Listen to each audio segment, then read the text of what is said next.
So once again, welcome back to the session, everyone.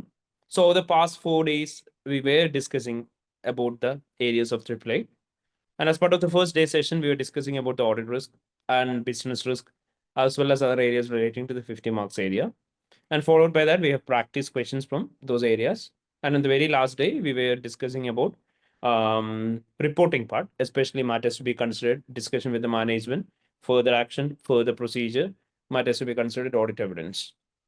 So as part of today's session, we're going to start with the area of critical appraisal. So നമ്മൾ last day പറഞ്ഞ പോലെ തന്നെ നമുക്ക് ഓരോ ടോപ്പിക്സും ഇന്ന് നമുക്ക് cover ചെയ്യാൻ കുറേ ടോപ്പിക്സ് ഉണ്ട്. So which will be tested as part of 25 marks question. അപ്പോൾ ആ ഓരോ ടോപ്പിക്സും അതിൻ്റെ റാൻഡം ആയിട്ടുള്ള ക്വസ്റ്റ്യൻസും ആയിരിക്കും ചെയ്തു പോകുന്നുണ്ടാവുക. So questions we will be discussing as an example today. So നമ്മൾ ഓരോ പർട്ടിക്കുലർ ഏരിയാസും അതിനെ ബേസ് ചെയ്തുള്ള എക്സാമ്പിൾ ക്വസ്റ്റ്യൻസും ആയിരിക്കും പറഞ്ഞു പോവുക. Okay, so we can make sure that all the areas are covered. So നമ്മുടെ ക്ലാസ്സിൽ ഓൾറെഡി ഡീറ്റെയിൽഡ് ആയിട്ടുള്ള ക്വസ്റ്റ്യൻസ് ചെയ്തിരുന്നു. ആ സെയിം ഏരിയാസ് തന്നെയാണ് നമ്മൾ നോക്കാൻ പോകുന്നത്. But the limitation for this area നമുക്കറിയാം. നമുക്കിപ്പോൾ ഈ ഒരു പെർട്ടിക്കുലർ ഏരിയ 25 മാർക്സിന്റെ സെക്കൻഡ് കാറ്റഗറി ക്വസ്റ്റ്യൻസ് ചെയ്യുമ്പോൾ കമ്പാരിറ്റീവ്ലി നമ്പർ ഓഫ് ക്വസ്റ്റ്യൻസ് കിറ്റിൽ അവൈലബിൾ ആയിട്ടുള്ള കുറവാണ്. അപ്പം നമ്മൾ കുറേ ഏരിയാസിൽ ഓൾറെഡി പ്രാക്ടീസ് ചെയ്ത ക്വസ്റ്റ്യൻസ് തന്നെയായിരിക്കും ചെയ്യുന്നുണ്ടാവുക, ബിക്കോസ് അവിടെ പുതിയ ക്വസ്റ്റ്യൻസ് അവൈലബിൾ അല്ല. Okay, so let start with the discussion. So അപ്പം നമ്മൾ ആദ്യം അഡ്വർടൈസ്മെന്റ് എന്ന് പറയുന്ന ഏരിയ. So basically advertisement and publicity എന്ന് പറയുന്ന ഏരിയക്കകത്ത് നമ്മൾ പഠിച്ചു ACC റൂൾ ബുക്ക് പ്രകാരമുള്ള കുറച്ച് റൂൾസ്. നമ്മൾ പറഞ്ഞിരുന്നു ACC റൂൾ ബുക്ക് പ്രകാരം നിങ്ങൾ കൊടുക്കുന്ന പ്രൊഫഷണൽ സർവീസ് എന്താണോ അത് അഡ്വർടൈസ് ചെയ്യാം. അഡ്വർടൈസ് ചെയ്യുന്നത് കൊണ്ട് ഒരു പ്രശ്നമില്ല. പക്ഷേ നമ്മളൊരു കണ്ടീഷൻ പഠിച്ചു. നമ്മൾ അഡ്വർടൈസ് ചെയ്യുന്ന സമയത്ത് it should not adversely affect an ACC member, ACCA or accounting profession as a whole. ACCനെയോ ACC മെമ്പറിനെയോ accounting profession as a whole discredit ചെയ്യുന്ന തരത്തിൽ ആവരുത് അഡ്വർടൈസ്മെന്റ്. അതുപോലെ തന്നെ എയിം ഓഫ് അഡ്വർടൈസ്മെന്റ് എന്ന് പറഞ്ഞാൽ എന്തായിരിക്കണം? നമ്മൾ ബാക്കിയുള്ളവരെ ഇംപ്രസ് ചെയ്യാൻ വേണ്ടിയിട്ട് ആവരുത്. നമ്മൾ കൊടുക്കുന്ന സർവീസിനെ കുറിച്ച് ബാക്കിയുള്ളവരെ ഇൻഫോം ചെയ്യാൻ വേണ്ടിയിട്ട് മാത്രമായിരിക്കണം നമ്മൾ അഡ്വർടൈസ്മെന്റ് നടത്തുന്നത്. ഇനി നമ്മൾ പറഞ്ഞു അതേപോലെ തന്നെ restriction on practice name and description. നിങ്ങളിപ്പോൾ ഒരു ACCA മെമ്പർ ആണ് എന്നുണ്ടെങ്കിൽ നിങ്ങൾക്ക് ചാർട്ടേഡ് സർട്ടിഫൈഡ് അക്കൗണ്ടന്റ് എന്നോ സർട്ടിഫൈഡ് അക്കൗണ്ടന്റ് എന്നോ ACC എന്നോ നിങ്ങളുടെ പേരിന്റെ കൂട്ടത്തിൽ യൂസ് ചെയ്യാം. ഹൗവർ നിങ്ങളിപ്പോൾ ഒരു ഫെല്ലോ മെമ്പർ ആണ് എന്നുണ്ടെങ്കിൽ നിങ്ങൾക്ക് FCC എന്നുള്ള ടേം യൂസ് ചെയ്യാം. ബട്ട് ഇൻ കേസ് എങ്ങനെ നിങ്ങളൊരു കമ്പനി ആയിട്ടാണ് ഇൻകോർപ്പറേറ്റ് ചെയ്തേക്കുന്നുണ്ടെങ്കിൽ ഒരു രജിസ്റ്റേർഡ് കമ്പനിയുടെ പേരിന്റെ കൂട്ടത്തിൽ ACC എന്നുള്ള ടേം യൂസ് ചെയ്യാൻ പാടില്ല. ഹൗവർ പ്രാക്ടീസിങ് ഡിസ്ക്രിപ്ഷൻ ഒരു ഫേം ആയിട്ടാണ് നിങ്ങൾ നടത്തിയേക്കുന്നത്. അങ്ങനെയാണ് ഫേമിനെ ബേസ് ചെയ്ത് നിങ്ങൾക്ക് ഫേം ഓഫ് ചാർട്ടേഡ് സർട്ടിഫൈഡ് അക്കൗണ്ടൻസിനോ ഫേം ഓഫ് സർട്ടിഫൈഡ് അക്കൗണ്ടൻസിനോ ACC പ്രാക്ടീസിനോ ഉള്ള ടേം യൂസ് ചെയ്യാം. Okay, firm of chartered certified accountants, firm of certified accountants, ACCA practice എന്നുള്ള ടേം യൂസ് ചെയ്യാം. പക്ഷേ at least half of the partners ACC members ആയിരിക്കണം. അതേപോലെ തന്നെ അറ്റ്ലീസ്റ്റ് 51% ഓഫ് വോട്ടിംഗ് റൈറ്റും ഈ പർട്ടിക്കുലർ പാർട്ട്നേഴ്സിനായിരിക്കണം. Okay, at least half of the partners ACCA members ആയിരിക്കണം. അതേപോലെ തന്നെ മോർ ദാൻ 51% മേലെ വോട്ടിംഗ് റൈറ്റും ഇവർക്കായിരിക്കണം. അങ്ങനെയാണെങ്കിൽ മാത്രം നമുക്ക് ചെയ്യാം. ഇനി നമ്മൾ പറഞ്ഞു ഒരു പ്രാക്ടീസിങ് ഫേമിലുള്ള എല്ലാ പാർട്ട്നേഴ്സും ACCA മെമ്പേഴ്സ് ആണെങ്കിൽ members of association of chartered certified accountants professional സ്റ്റേഷനറിയിൽ നമുക്ക് യൂസ് ചെയ്യാനായിട്ട് പറ്റും. Members of association of chartered certified accountants. ഇനി ഒരു മിക്സഡ് ഫേം ആണ്, അതായത് സർട്ടിഫൈഡ് അക്കൗണ്ടൻസ്, ചാർട്ടേഡ് അക്കൗണ്ടൻസ്, അങ്ങനെ ഡിഫറെന്റ് പ്രൊഫഷണൽ ബോഡി എന്നുള്ള ആളുകളുണ്ട്. അങ്ങനെയാണെങ്കിൽ നമ്മളവിടെ പ്രൊഫഷണൽ ബോഡിയുടെ പേര് വേണം യൂസ് ചെയ്യാൻ. Members of this firm either members of ACC or ICAEW എന്ന് പറഞ്ഞത്. ആൻഡ് നമ്മൾ പറഞ്ഞു ACCയുടെ ലോഗോ യൂസ് ചെയ്യുന്നതായിട്ട് റിലേറ്റ് ചെയ്ത് അറ്റ്ലീസ്റ്റ് ഒരാളെങ്കിലും ACC മെമ്പർ ആയിട്ടുണ്ടെങ്കിൽ നമുക്ക് ലോഗോ യൂസ് ചെയ്യാം. നമ്മൾ പറഞ്ഞു ACCയുടെ ലോഗോയും ഫേം ലോഗോയും സെപ്പറേറ്റ് ആയിരിക്കണം. പൊസിഷനും സൈസും കളറും എല്ലാം ACCയുടെ ലോഗോ ആണെന്ന് മനസ്സിലാവുന്ന രീതിയിലായിരിക്കണം. ലോഗോ ACCയുടെ വെബ്സൈറ്റിൽ നിന്നാണ് നമുക്ക് ഡൗൺലോഡ് ചെയ്യാൻ പറ്റുന്നതെന്ന് പറഞ്ഞു. ആൻഡ് നമ്മൾ പറഞ്ഞു പ്രാക്ടീസിങ് ഫേമിന്റെ നെയിം പ്രൊഫഷന്റെ ഡിഗ്നിറ്റി ആയിട്ട് കൺസിസ്റ്റന്റ് ആയിട്ടുള്ള ടീം ആയിരിക്കണം. മിസ്ലീഡിംഗ് ടേംസ് യൂസ് ചെയ്യാൻ പാടില്ല. ഓൾറെഡി ഉള്ള ഫേമിന്റെ പേരുമായിട്ട് കൺഫ്യൂസിങ് ആവാൻ പാടില്ല. അതുപോലെ തന്നെ നിങ്ങൾ ഒറ്റയ്ക്കാണ് ബിസിനസ് റൺ ചെയ്യുന്നത്. If you are a sole practitioner then and partners എന്നുള്ള ടേമും യൂസ് ചെയ്യാൻ പാടില്ല. ഇനി നമ്മൾ പറഞ്ഞു ഫീസ് ചാർജ് ചെയ്യുന്ന സമയത്ത് നമുക്ക് ഫെയർ ആൻഡ് റീസണബിൾ ആയിട്ടുള്ള ഫീസ് എത്ര തോന്നിയാലും അത് ചാർജ് ചെയ്യാം. ആൻഡ് ഫീസ് ചാർജ് ചെയ്യുന്ന സമയത്ത് എത്രയാണ് നമുക്ക് എക്സ്പെൻസസ് ഇൻകർ ആയത് അത് റിക്കവർ ചെയ്യാൻ പറ്റുന്ന തരത്തിലുള്ള ഫീസ് ആയിരിക്കണം ചാർജ് ചെയ്യുന്നത്. So cost of providing service നമ്മൾ എപ്പോഴും കൺസിഡർ ചെയ്യണം എന്ന് പറഞ്ഞു. ഇനി നമ്മൾ പറഞ്ഞു മെമ്പേഴ്സിന് ഫീസായിട്ട് എത്ര വേണമെങ്കിലും ചാർജ് ചെയ്യാം. പക്ഷെ ഫീ ചാർജ് ചെയ്യുന്ന സമയത്ത് നിങ്ങൾ പെർഫോം ചെയ്ത വർക്ക് എന്താണോ അതിന് അപ്രോപ്രിയേറ്റ് ആയിട്ടുള്ള ഒരു ഫീസ് തന്നെ നിങ്ങൾ ചാർജ് ചെയ്യണം. അല്ലെങ്കിൽ ഓൾറെഡി ക്ലയന്റുമായിട്ട് എഗ്രി ചെയ്ത ബേസിസിൽ ഫീസ് ചാർജ് ചെയ്യാം. അതും അല്ലെങ്കിൽ ഒരു സ്പെഷ്യലൈസ്ഡ് ഏരിയയിൽ നോർമലി എത്രയാണ് ഓഡിറ്റേഴ്സ് ചാർജ് ചെയ്യുന്നത് ആ ഫീസ് ആയിരിക്കണം നിങ്ങളും ചാർജ് ചെയ്യേണ്ടത്. ഇനി നിങ്ങൾ ചെയ്ത വർക്കിനനുസരിച്ചാണ് ഫീസ് ചാർജ് ചെയ്യുന്നതെങ്കിൽ അവിടെ നമ്മൾ എന്തൊക്കെ നോക്കണം എന്നായിരുന്നു പറഞ്ഞേ? വർക്ക് ചെയ്യുന്ന ആളുടെ സീനിയോറിറ്റി നോക്കണം, ഓരോരുത്തർ എത്ര ടൈം സ്പെൻഡ് ചെയ്യുന്നുണ്ടെന്നുള്ളത് നോക്കണം, അവരെടുക്കുന്ന degree of risk and responsibility നമ്മൾ കൺസിഡർ ചെയ്യുന്നുണ്ടാവണം. ദെൻ അതേപോലെ തന്നെ നമ്മൾ പറഞ്ഞു urgency of work to the client നോക്കണം, ക്ലയൻറ്റിനെ സംബന്ധിച്ച് വർക്ക് എത്ര ഇമ്പോർട്ടൻ്റ് ആണെന്നുള്ള കാര്യം നമ്മൾ നോക്കുന്നുണ്ടാവണം. അതേപോലെ തന്നെ നമ്മൾ പറഞ്ഞു ഓവർ എക്സ്പെൻസസ് എത്രയാണ് ഇൻകർ ആവുന്നതെന്നുള്ള കാര്യം നമ്മൾ കൺസിഡർ ചെയ്യണം. ഇനി ഇതിന് പുറമെ നമ്മൾ പറഞ്ഞു പെർസെൻറ്റേജ് ബേസിസിൽ, കണ്ടിജന്റ് ബേസിസിൽ, അല്ലെങ്കിൽ സിമിലർ ബേസിസിലൊന്നും നമ്മൾ എന്ത് ചെയ്യാൻ പാടില്ല, ഫീസ് ചാർജ് ചെയ്യാനായിട്ട് പാടില്ല. അതേപോലെ തന്നെ നമുക്ക് വേണമെന്നുണ്ടെങ്കിൽ അവർലി റേറ്റിൽ പക്ഷേ ഫീസ് വേണമെങ്കിൽ ചാർജ് ചെയ്യാം. ഇനി നമ്മൾ പറഞ്ഞു അവർലി റേറ്റിലാണ് ഫീസ് ചാർജ് ചെയ്യുന്നുണ്ടെങ്കിൽ നമ്മൾ എന്ത് ചെയ്യാം, എത്ര അവേഴ്സ് ആണ് നമ്മൾ സ്പെൻഡ് ചെയ്യുന്ന നോക്കുക എൻഗേജ്മെന്റ് വേണ്ടിയിട്ട്, അതിനനുസരിച്ച് ഫീസ് ചാർജ് ചെയ്യാം. ഇനി ഇൻ കേസ് എങ്ങനെ ഫീസ് ഒരു പ്രൊമോഷന്റെ ഭാഗമായിട്ട് നിങ്ങൾക്ക് കുറച്ച് ചാർജ് ചെയ്യണമെന്നുണ്ടെങ്കിൽ അതും ചെയ്യാം, അതിൽ പ്രശ്നമൊന്നുമില്ല. പക്ഷെ നമ്മൾ പറഞ്ഞു നമ്മളവിടെ പ്രൊഫഷണൽ സ്റ്റാൻഡേർഡ്സ് പ്രകാരം തന്നെ ആയിരിക്കണം ചെയ്യുന്നത്. ക്വാളിറ്റി ഓഫ് ദി എൻഗേജ്മെന്റ് നമ്മൾ കുറയ്ക്കാൻ പാടില്ല. അങ്ങനെയാണെങ്കിൽ നിങ്ങൾക്ക് വർക്ക് പെർഫോം ചെയ്യാൻ പറ്റും. ഇങ്ങനെയായിരുന്നു നമ്മൾ പഠിച്ചിട്ടുണ്ടായിരുന്നു അഡ്വർടൈസിങ് ആൻഡ് ഫീസ് റിലേറ്റഡ് ആയിട്ട്. ഓർമ്മയുണ്ടോ എല്ലാവർക്കും? ഓക്കെ. ആൻഡ് ഇതിനെ ബേസ് ചെയ്ത് നമ്മളൊരു ക്വസ്റ്റ്യൻ ചെയ്തിരുന്നു, സാൻസിയോ എന്ന് പറയുന്ന ക്വസ്റ്റ്യൻ. സോ ബേസിക്കലി സാൻസിയോ എന്ന് പറയുന്ന ക്വസ്റ്റിൻ്റെ അകത്ത് നമുക്ക് അഡ്വർടൈസിങ് റിലേറ്റഡ് ആയിട്ട് ഒരു ഇൻട്രൊഡക്ഷൻ പാരഗ്രാഫ് തന്നു. നമ്മൾ ആർ&കോ എന്ന് പറയുന്ന ഫേമിന്റെ ഓഡിറ്റ് ആണ് ചെയ്യാൻ പോകുന്നതെന്ന് പറഞ്ഞു. അവിടെ 12 ഓഫീസും 30 പാർട്ണേഴ്സും ആണ് ഉള്ളതെന്ന് പറഞ്ഞു. ഔട്ട് ഓഫ് വിച്ച് 10 പേര് ACCI മെമ്പേഴ്സ് ആണെന്ന് പറഞ്ഞിട്ടുണ്ട്. ദെൻ അവർക്ക് ന്യൂസ് പേപ്പർ കൊടുക്കാനുള്ള ഒരു അഡ്വർടൈസ്മെന്റ് തന്നു. ആൻഡ് നമ്മളോട് ക്വസ്റ്റ്യൻ പറഞ്ഞേക്കുന്നത് എങ്ങനെയാണ്, ഈ തന്നേക്കുന്ന അഡ്വർടൈസ്മെന്റിന്റെ സ്യൂട്ടബിലിറ്റി നമ്മളോട് നോക്കാൻ പറഞ്ഞു. ആൻഡ് അവിടെയും എത്തിക്കൽ ആൻഡ് പ്രൊഫഷണൽ ഇഷ്യൂസ് എന്തെങ്കിലും ഉണ്ടാവാൻ ചാൻസ് ഉണ്ടോ എന്ന് കൺസിഡർ ചെയ്യാൻ പറഞ്ഞു. അപ്പൊ ഇങ്ങനത്തെ അഡ്വർടൈസ്മെന്റ്സ് തരുന്ന സമയത്ത് ഞാൻ നിങ്ങളോട് പറഞ്ഞിരുന്നു വേർഡ് ബൈ വേർഡ് പോയി വായിച്ച് നോക്കണം. എന്നിട്ട് നിങ്ങൾ നോക്കുക ഇവിടെ എന്തെങ്കിലും മിസ്ലീഡിംഗ് ആയിട്ടുള്ള കാര്യങ്ങൾ ഉണ്ടാവുമോ, രണ്ട് നമ്മൾ പറഞ്ഞ അല്ലെങ്കിൽ ഇപ്പൊ പഠിച്ച റൂളിന് അഗൈൻസ്റ്റ് ആയിട്ടുള്ള കാര്യങ്ങൾ ഉണ്ടാവുമോ എന്നുള്ളത് മാത്രം നോക്കിയാൽ മതി. പ്ലസ് എത്തിക്കൽ ഇഷ്യൂസ് എന്തൊക്കെയാ ഉള്ളതെന്ന് നോക്കണം. ഇപ്പോൾ ഒരു എക്സാമ്പിൾ ആയിട്ട് പറഞ്ഞു കഴിഞ്ഞാൽ ഇവിടെ പറഞ്ഞേക്കാണ് have you had enough of your accountant charging you too much for the poor quality services. നിങ്ങളുടെ അടുത്ത് അക്കൗണ്ടൻസ് പുവർ ക്വാളിറ്റി സർവീസ് തന്നിട്ട് കുറേ പൈസ ചാർജ് ചെയ്ത് കൊടുത്തു നിങ്ങൾ മടുത്തു എന്ന് ചോദിക്കുകയാണ്. It's like discrediting others in the profession അല്ലേ. So which is not allowed as per the ACCI code of ethics and conduct as well as per ACCI rule book. അതുകൊണ്ട് നമുക്ക് പറയാം it is discrediting other professionals. So it is not the way to advertise, it should be remove from the advertisement. അതായിരിക്കും നമ്മൾ പറയുന്നുണ്ടാവുക. ഇനി അവർ പറഞ്ഞു the company offers most comprehensive range of finance services എന്ന് പറഞ്ഞു. ഫേമാണ് ഏറ്റവും most comprehensive range of finance and accounting services കൺട്രിയിൽ കൊടുക്കുന്നതെന്ന് പറഞ്ഞു. അവിടെയും നമുക്ക് മിസ്ലീഡിംഗ് ആയിട്ട് തോന്നുവാണെങ്കിൽ നമ്മൾ പറയാം with just 30 partners and 12 office ഇവരായിരിക്കും കൺട്രിയിലെ ഏറ്റവും വലിയ സർവീസ് ഫിനാൻസിന്റെ മൊത്തം കൊടുക്കുന്നതെന്നുള്ളത് ഉറപ്പാവണമെന്ന് നിർബന്ധമില്ല. അങ്ങനെയാണ് എന്നുണ്ടെങ്കിൽ അവർക്ക് കൊടുക്കാം, അല്ല എന്നുണ്ടെങ്കിൽ അത് റിമൂവ് ചെയ്യണം, അത് മിസ്ലീഡിംഗ് ആണെന്ന് പറയാം.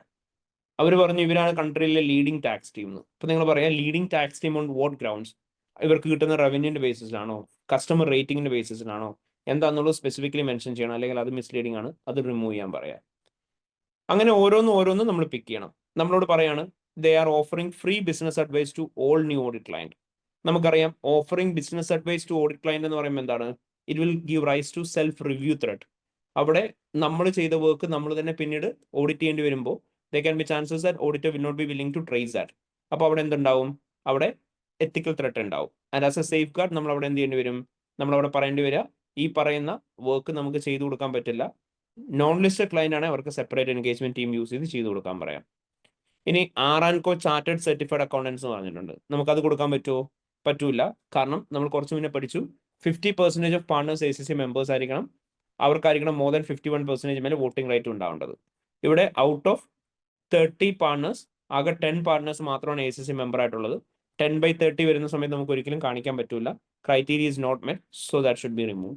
ഇങ്ങനെയായിരിക്കും നമ്മൾ അഡ്വർടൈസ്മെന്റ് ക്രിട്ടിക്കൽ അപ്രൈസലിന്റെ ക്വസ്റ്റ്യൻസ് ചെയ്തു പോവുക. ക്ലിയർ ആയോ? Is that clear everyone? Yes, sir. Yes, sir. Okay. ഇനി ഓഡിറ്റ് ഫീസുമായിട്ട് ബേസ് ചെയ്ത് തന്നെ നമ്മൾ വെസ്റ്റേൺ എന്ന് പറഞ്ഞിട്ടൊരു ക്വസ്റ്റ്യൻ ചെയ്തിട്ടുണ്ടായി, ഓർമ്മയുണ്ടോ മക്കളെ? വെസ്റ്റേൺ എന്ന് പറഞ്ഞ ക്വസ്റ്റ്യൻ ചെയ്ത സമയത്ത് നമ്മൾ കണ്ടു നമ്മളോട് ഇങ്ങനെയായിരിക്കും ഫീസിന്റെ ക്വസ്റ്റ്യൻ ചോദിക്കുക. Assuming that western and company is appointed to provide audit services to Jones company, discuss the issue to be considered by the firm in determining a fee for the audit including ethical matters raised. അപ്പൊ നമ്മളോട് പറയാണ്, നമ്മളോട് ഇവിടെ ചോദിച്ചേക്കാണ്, രണ്ട് questions ഇവിടെ ചോദിച്ചിട്ടുണ്ട്. Discuss the issue to be considered by the firm in determining fee. First one, including ethical matters raise. Second one, ഒന്ന് അവർ നമ്മളോട് ചോദിച്ചിട്ടുണ്ട് ഫീസ് ഡിറ്റർമൈൻ ചെയ്യുന്ന സമയത്ത് നമ്മൾ എന്തൊക്കെ കാര്യങ്ങളാണ് കൺസിഡർ ചെയ്യേണ്ടതെന്ന്. രണ്ട്, അവർ നമ്മളോട് ചോദിക്കുകയാണ് അവിടെ എന്തൊക്കെ എത്തിക്കൽ ഇഷ്യൂസ് ആണുള്ളതെന്ന്. അപ്പോൾ ഫീസുമായിട്ട് റിലേറ്റ് ചെയ്ത് നമ്മൾ കൺസിഡർ ചെയ്യേണ്ട കാര്യങ്ങൾ എന്തൊക്കെയാണെന്നുള്ളതും പറയണം. അവിടെ നമ്മൾ ഫേസ് ചെയ്യേണ്ടി വരുന്ന എത്തിക്കൽ ഇഷ്യൂസ് എന്തൊക്കെയാണോ ആ എത്തിക്കൽ ഇഷ്യൂസും എന്തൊക്കെയാണെന്നുള്ളത് നമ്മൾ പറയുന്നുണ്ടാവണം. അപ്പോൾ ഈ രണ്ട് കാര്യങ്ങളെക്കുറിച്ച് നമ്മൾ പ്രോപ്പർലി ഡിസ്കസ് ചെയ്യണം. അപ്പം ഫീസുമായിട്ട് റിലേറ്റ് ചെയ്ത് നമ്മൾ എന്തൊക്കെയാണ് കൺസിഡർ ചെയ്യണമെന്ന് ചോദിച്ചു കഴിഞ്ഞാൽ നമ്മൾ ഓൾറെഡി നേരത്തെ പഠിച്ച ഫാക്ടേഴ്സ് തന്നെ ആയിരിക്കും. അതായത് സീനിയോറിറ്റി ഓഫ് ദി പേഴ്സൺ നോക്കണം, ടൈം സ്പെൻഡ് ബൈ പേഴ്സൺ നോക്കണം. ആദ്യം പറയാം, നമ്മൾ ഫീസ് ഡിറ്റർമൈൻ ചെയ്യുന്ന സമയത്ത് പ്രൈമറിലി കൺസിഡർ ചെയ്യേണ്ടത് കോസ്റ്റ് ഓഫ് പ്രൊവൈഡിങ് സർവീസ് ആണ്. And in assessing cost of providing service ഈ പറയുന്ന ഓരോ ഫാക്ടേഴ്സും കൺസിഡർ ചെയ്യണം എന്ന് പറയാം. ഫോളോഡ് ബൈ ദാറ്റ് എന്തൊക്കെ എത്തിക്കൽ ആൻഡ് പ്രൊഫഷണൽ ഇഷ്യൂസ് ഉണ്ടെന്നാണ് ചോദിച്ചേക്കുന്നത്. അതിന് നമ്മൾ സിനാരിയോ വായിച്ച് നോക്കിയിട്ട് അവിടെ എന്തൊക്കെ എത്തിക്കൽ ആൻഡ് പ്രൊഫഷണൽ ഇഷ്യൂസ് ആണുള്ളത് അത് ഓരോന്ന് മെൻഷൻ ചെയ്ത് പോകായിരിക്കും ചെയ്യേണ്ടി വരിക. ഇപ്പോൾ ഇവിടെ പറഞ്ഞേക്കാൻ നോക്കി, I'm looking for a firm of auditors who will provide most competitive audit fee. I'm hoping that fees will be quite low as I'm willing to pay more for the services that I consider more beneficial to the business strategy, such as strategic advice. അവർ നമ്മളോട് പറഞ്ഞു അവർക്ക് highly competitive ആയിട്ടുള്ള ഒരു ഫീസാണ് വേണ്ടത്. അവർ expect ചെയ്യുന്ന fees ഭയങ്കര law ആണ്. അവർ കൂടുതൽ പേ ചെയ്യാൻ വില്ലിങ് ആവുന്ന കമ്പനിക്ക് സ്ട്രാറ്റജിക് അഡ്വൈസ് പോലുള്ള സർവീസസിന് വേണ്ടിയിട്ടാണെന്ന് പറഞ്ഞു. അപ്പോൾ ഇങ്ങനെ പറഞ്ഞു കഴിയുമ്പോഴത്തേന് അതിൽ നിന്ന് നമുക്ക് മനസ്സിലാക്കാൻ പറ്റുന്നത് എന്തായിരിക്കും, ഹൈലി കോമ്പറ്റീറ്റീവ് ആയിട്ടുള്ള ഓഡിറ്റ് ഫീ വേണം, ക്വയറ്റ് ലോ ഫീ വേണം എന്നൊക്കെ പറയുമ്പോൾ അവിടെ possibility of having low balling transaction ഉണ്ടാവാനുള്ള ചാൻസ് ഉണ്ട്. ബിക്കോസ് നമ്മൾ ഓഡിറ്റിന് ഫീസ് റെഡ്യൂസ് ചെയ്ത് കഴിഞ്ഞാൽ proportionally later on quality of the audit reduce ചെയ്യാൻ ചാൻസ് ഉണ്ട്. അങ്ങനെയാണ് അവിടെ എന്ത് ത്രെട്ട് വരും എന്ന് പറയാം ലോ ബോളിംഗ് വരുമ്പോൾ. ഏത് ത്രെട്ടായിരുന്നു വരുന്നത്? ഏത് ത്രെട്ടായിരുന്നു? സെൽഫ് ഇൻട്രസ്റ്റ് റേറ്റ് വരുന്നുണ്ടാവും. So self interest threat overcome ചെയ്യാൻ വേണ്ടി സേഫ് ഗാർഡ് ആയിട്ട് ഇവിടെ എന്തായിരിക്കണം ചെയ്യേണ്ടി വരിക, നമ്മൾ അവരുമായിട്ട് കമ്മ്യൂണിക്കേറ്റ് ചെയ്യാൻ പറയാം, ഈ കാര്യം ഡിസ്കസ് ചെയ്യണം. Management those charged with governance and audit committee ആയിട്ട്. And we should inform them that the fees will be based on the cost incurred for the audit. And in case എങ്ങാനും അവർ അത് accept ചെയ്യാൻ willing നിന്നാലെന്നുണ്ടെങ്കിൽ നമ്മൾ എന്ത് ചെയ്യാൻ പാടില്ല എന്ന് പറയാം, എൻഗേജ്മെന്റ് കണ്ടിന്യൂ ചെയ്യാൻ പാടില്ല എന്ന് പറയാം. ക്ലിയർ ആയോ? അപ്പം ഫീസിന്റെ കൂടെ തന്നെ എത്തിക്കൽ ഇഷ്യൂസും കൂടെ കൺസിഡർ ചെയ്യണം.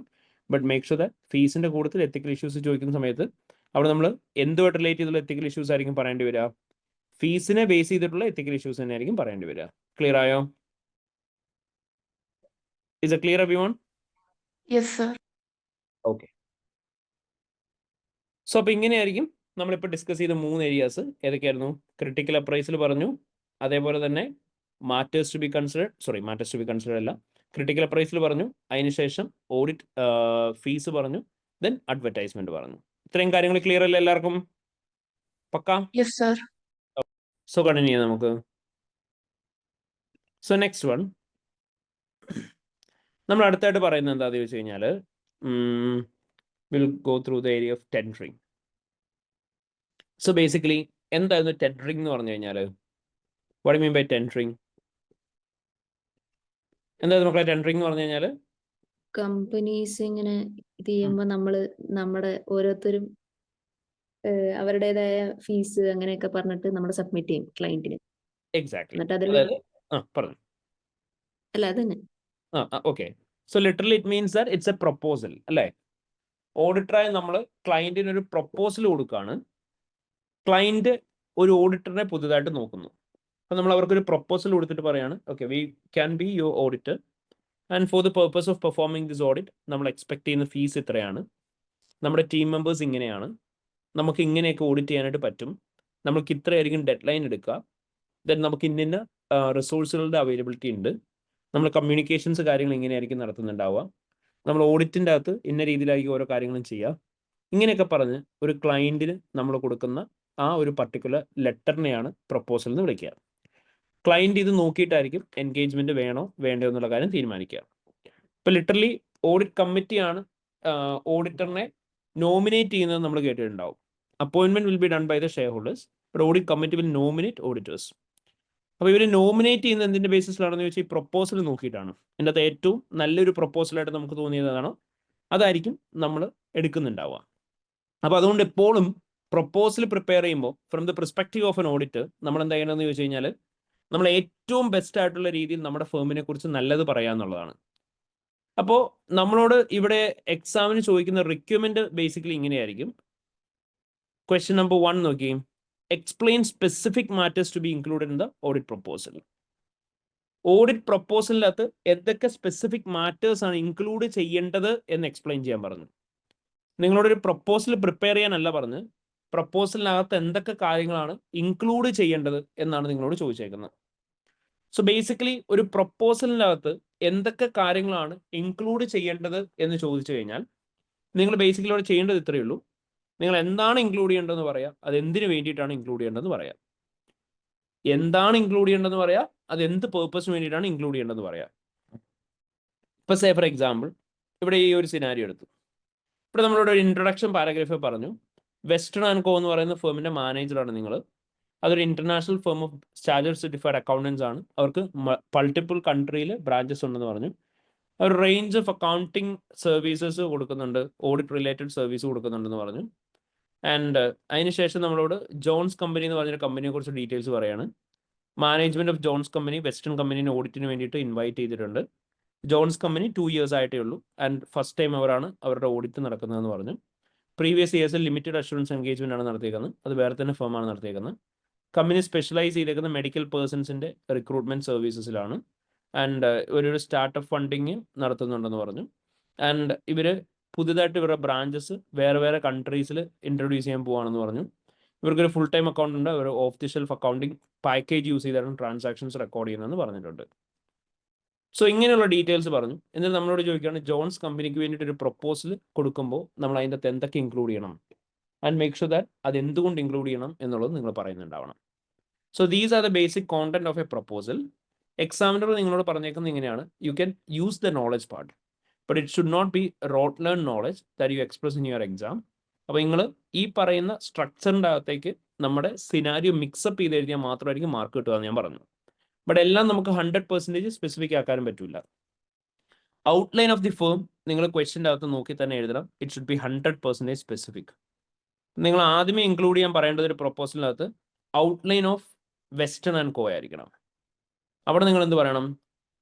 Western and co should include A short description about the firm including the details that they are a firm of chartered certified accountants and they operates in many countries through its branches and they offer a range of audit and assurance services to the client. Then അത് എന്തുകൊണ്ടാണ് include ചെയ്യേണ്ടതെന്ന് പറയാം. This has to be included specifically as the Jones company is planning to open their branches in the overseas countries. There can be chances that auditor will be able to provide audit services in those countries as well. In addition to that നമുക്ക് എന്തൊക്കെയാണോ അവിടെ സിനാരിയോനെ link ചെയ്ത് പറയാൻ പറ്റുന്നത് ആ റീസൺസും ഉണ്ടെന്ന് പറയാം. രണ്ടാമതായിട്ട് നമുക്ക് പാർഷ്യലി സ്പെസിഫിക് ആക്കേണ്ട ഒരു കാര്യമാണ്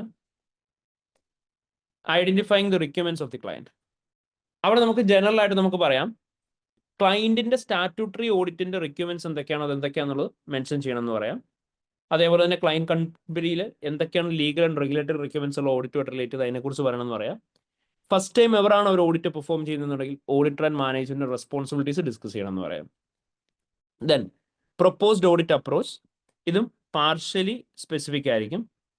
പ്രൊപ്പോസ്ഡ് ഓഡിറ്റ് അപ്രോച്ച് എന്ന് പറയുന്ന സമയത്ത് അവിടെ നിങ്ങൾ എന്താ ചെയ്യേണ്ടതെന്ന് ചോദിച്ചു കഴിഞ്ഞാൽ നിങ്ങൾ നോക്കുക ഓഡിറ്റ് ഏത് അപ്രോച്ചിലായിരിക്കും പെർഫോം ചെയ്യേണ്ടതെന്നുള്ളത് പറയണം. അതായത് നിങ്ങൾ പെർഫോം ചെയ്യാൻ പോകുന്ന കൺട്രോൾ അപ്രോച്ചിലാണോ ഫുൾ സബ്സ്റ്റാൻറ്റീവ് അപ്രോച്ചിലാണോ, നമ്മുടെ ക്വസ്റ്റനിൽ മെൻഷൻ ചെയ്തിട്ടുണ്ടാവും അതിൻ്റെ ഡീറ്റെയിൽസ്. അതുപോലെ തന്നെ ഇപ്പോൾ ഈ ജോൺസ് കമ്പനിയുടെ ക്വസ്റ്റൻ്റെ അകത്ത് അവർ പറഞ്ഞിട്ടുണ്ട് specifically hopefully the audit should not be disruptive and I would like to complete it within 4 months of the year എന്നത്. സോ അവിടെ നിങ്ങൾ പറയുക the client have requested audit to be completed without having much disruptions to their existing operations. So the audit team should clearly define how they are planning to perform the audit without creating much disruptions to the client company's day-to-day operations. അതും എഴുതാൻ പറയാം. Communication എന്ന് പറയുമ്പോൾ it's almost like general. ഇനി dead line എന്ന് പറയുമ്പോൾ it should B 100% specific. നിങ്ങൾ സിനാരിയോക്കകത്ത് നോക്കുക അവിടെ പറഞ്ഞേക്കുന്ന ഡെഡ് ലൈൻ എന്താണ്. ആ ഡെഡ് ലൈൻ മീറ്റ് ചെയ്യാൻ പറ്റുന്നതാണെങ്കിൽ അത് മീറ്റ് ചെയ്യാൻ പറ്റും, വിത്ത് ദ ടൈം ലൈനുള്ളിൽ തന്നെ നമുക്കത് കംപ്ലീറ്റ് ചെയ്യാൻ പറ്റും എന്ന് പറയാം. ഡെഡ് ലൈൻ മീറ്റ് ചെയ്യാൻ പറ്റൂല്ലെങ്കിൽ വിത്തിൻ ദ ടൈം ലൈനുള്ളിൽ നിങ്ങൾക്ക് അത് മീറ്റ് ചെയ്യാൻ പറ്റൂല എന്ന് തന്നെ പറയാം. അതായത് ഇങ്ങനെ ആയിരിക്കും പറയേണ്ടത് the audit firm should clarify the time scale by which they will be able to perform the audit engagement. The client, Jones company, have requested the engagement to be completed within 4 months. Since it's a reasonable time period, auditor should convey that they will be able to complete the engagement and provide the auditor's report within the specified time period. ഇനി നേരെ തിരിച്ച് പറ്റൂല എന്നാണെങ്കിൽ അത് പറ്റൂല, additional time period വേണം, അത് ഏതാണെന്നുള്ളത് പറയാം. ഇനി കീ സ്റ്റാഫ് ആൻഡ് റിസോഴ്സസ്, അവിടെ നമ്മൾ 100% സ്പെസിഫിക് ആയിട്ട് തന്നെ എഴുതണം. അതായത് ഇവിടെ നമ്മളോട് ഇപ്പോൾ പറഞ്ഞിട്ടുണ്ട് hour of the shelf package use ചെയ്തിട്ടാണ് അവർ അക്കൗണ്ട്സ് പ്രിപ്പയർ ചെയ്യുന്നത്. അപ്പോൾ നമ്മൾ പറയാം audit team should define about the resources and competence of the staff members, especially since a client is using an accounting software for the purpose of preparing accounting records. Auditor should mention about any computer assisted auditing technique that the auditor will be able to be used for this client company. In addition to which, എന്ന് പറഞ്ഞിട്ട് പറയാം, ഇപ്പോൾ ഏതെങ്കിലും specific ഇൻഡസ്ട്രിയിലൊക്കെയാണ് work ചെയ്യുന്നത്, അങ്ങനെയാണെങ്കിൽ question ചിലപ്പോൾ പറയും ആ ഇൻഡസ്ട്രിയിൽ എക്സ്പെർട്ടൈസ് ഉള്ള ആളുകൾ നമ്മുടെ കൂട്ടത്തിലുണ്ടെന്ന്. അല്ലെങ്കിൽ ചിലപ്പോൾ ക്വസ്റ്റ്യൻ പറഞ്ഞിട്ടുണ്ടാവും നമുക്ക് എന്തെങ്കിലും തരത്തിലുള്ള ഓഡിറ്റ് ചെയ്ത് എക്സ്പീരിയൻസ് ഉണ്ടെന്ന്. അങ്ങനെ എന്തെങ്കിലും ഉണ്ടെങ്കിൽ അതിനെക്കുറിച്ച് മെൻഷൻ ചെയ്യാൻ പറയാം. ഇനി ഫീസ് നിങ്ങൾക്ക് ഇപ്പോൾ മെൻഷൻ ചെയ്യാം. ഈ ക്വസ്റ്റ്യൻ ഫീസിനെ കുറിച്ച് പറയേണ്ടെന്ന് പറഞ്ഞാൽ അപ്പോൾ പറയണ്ട. Quality control and ethics general ആയിട്ടുള്ള ഒരു പോയിന്റ് ആണ്. Additional non audit and assurance service 100% specific ആയിട്ട് തന്നെ പറയാം. അവിടെ നമ്മൾ പറയണമെന്ന് പറയാം വെസ്റ്റേൺ ആൻഡ് കോവിക്ക് എന്തൊക്കെയാണോ non audit and assurance services കൊടുക്കാനുള്ള കേപ്പബിലിറ്റി ഉള്ളത് അതിനെക്കുറിച്ച് മെൻഷൻ ചെയ്യണമെന്ന്. എസ്പെഷ്യലി ഇവർ പേ ചെയ്യാൻ കൂടുതൽ വില്ലിങ് ആവുന്നത് കമ്പനിയുടെ ബിസിനസ്സിന് കൂടുതൽ ബെനിഫിഷ്യൽ ആയിട്ടുള്ള സർവീസസ് ആണെന്ന് പറഞ്ഞു. ഇവർ ഫോറിൻ കൺട്രീസിലേക്ക് ഓപ്പറേഷൻസ് എക്സ്പാൻഡ് ചെയ്യാണ്.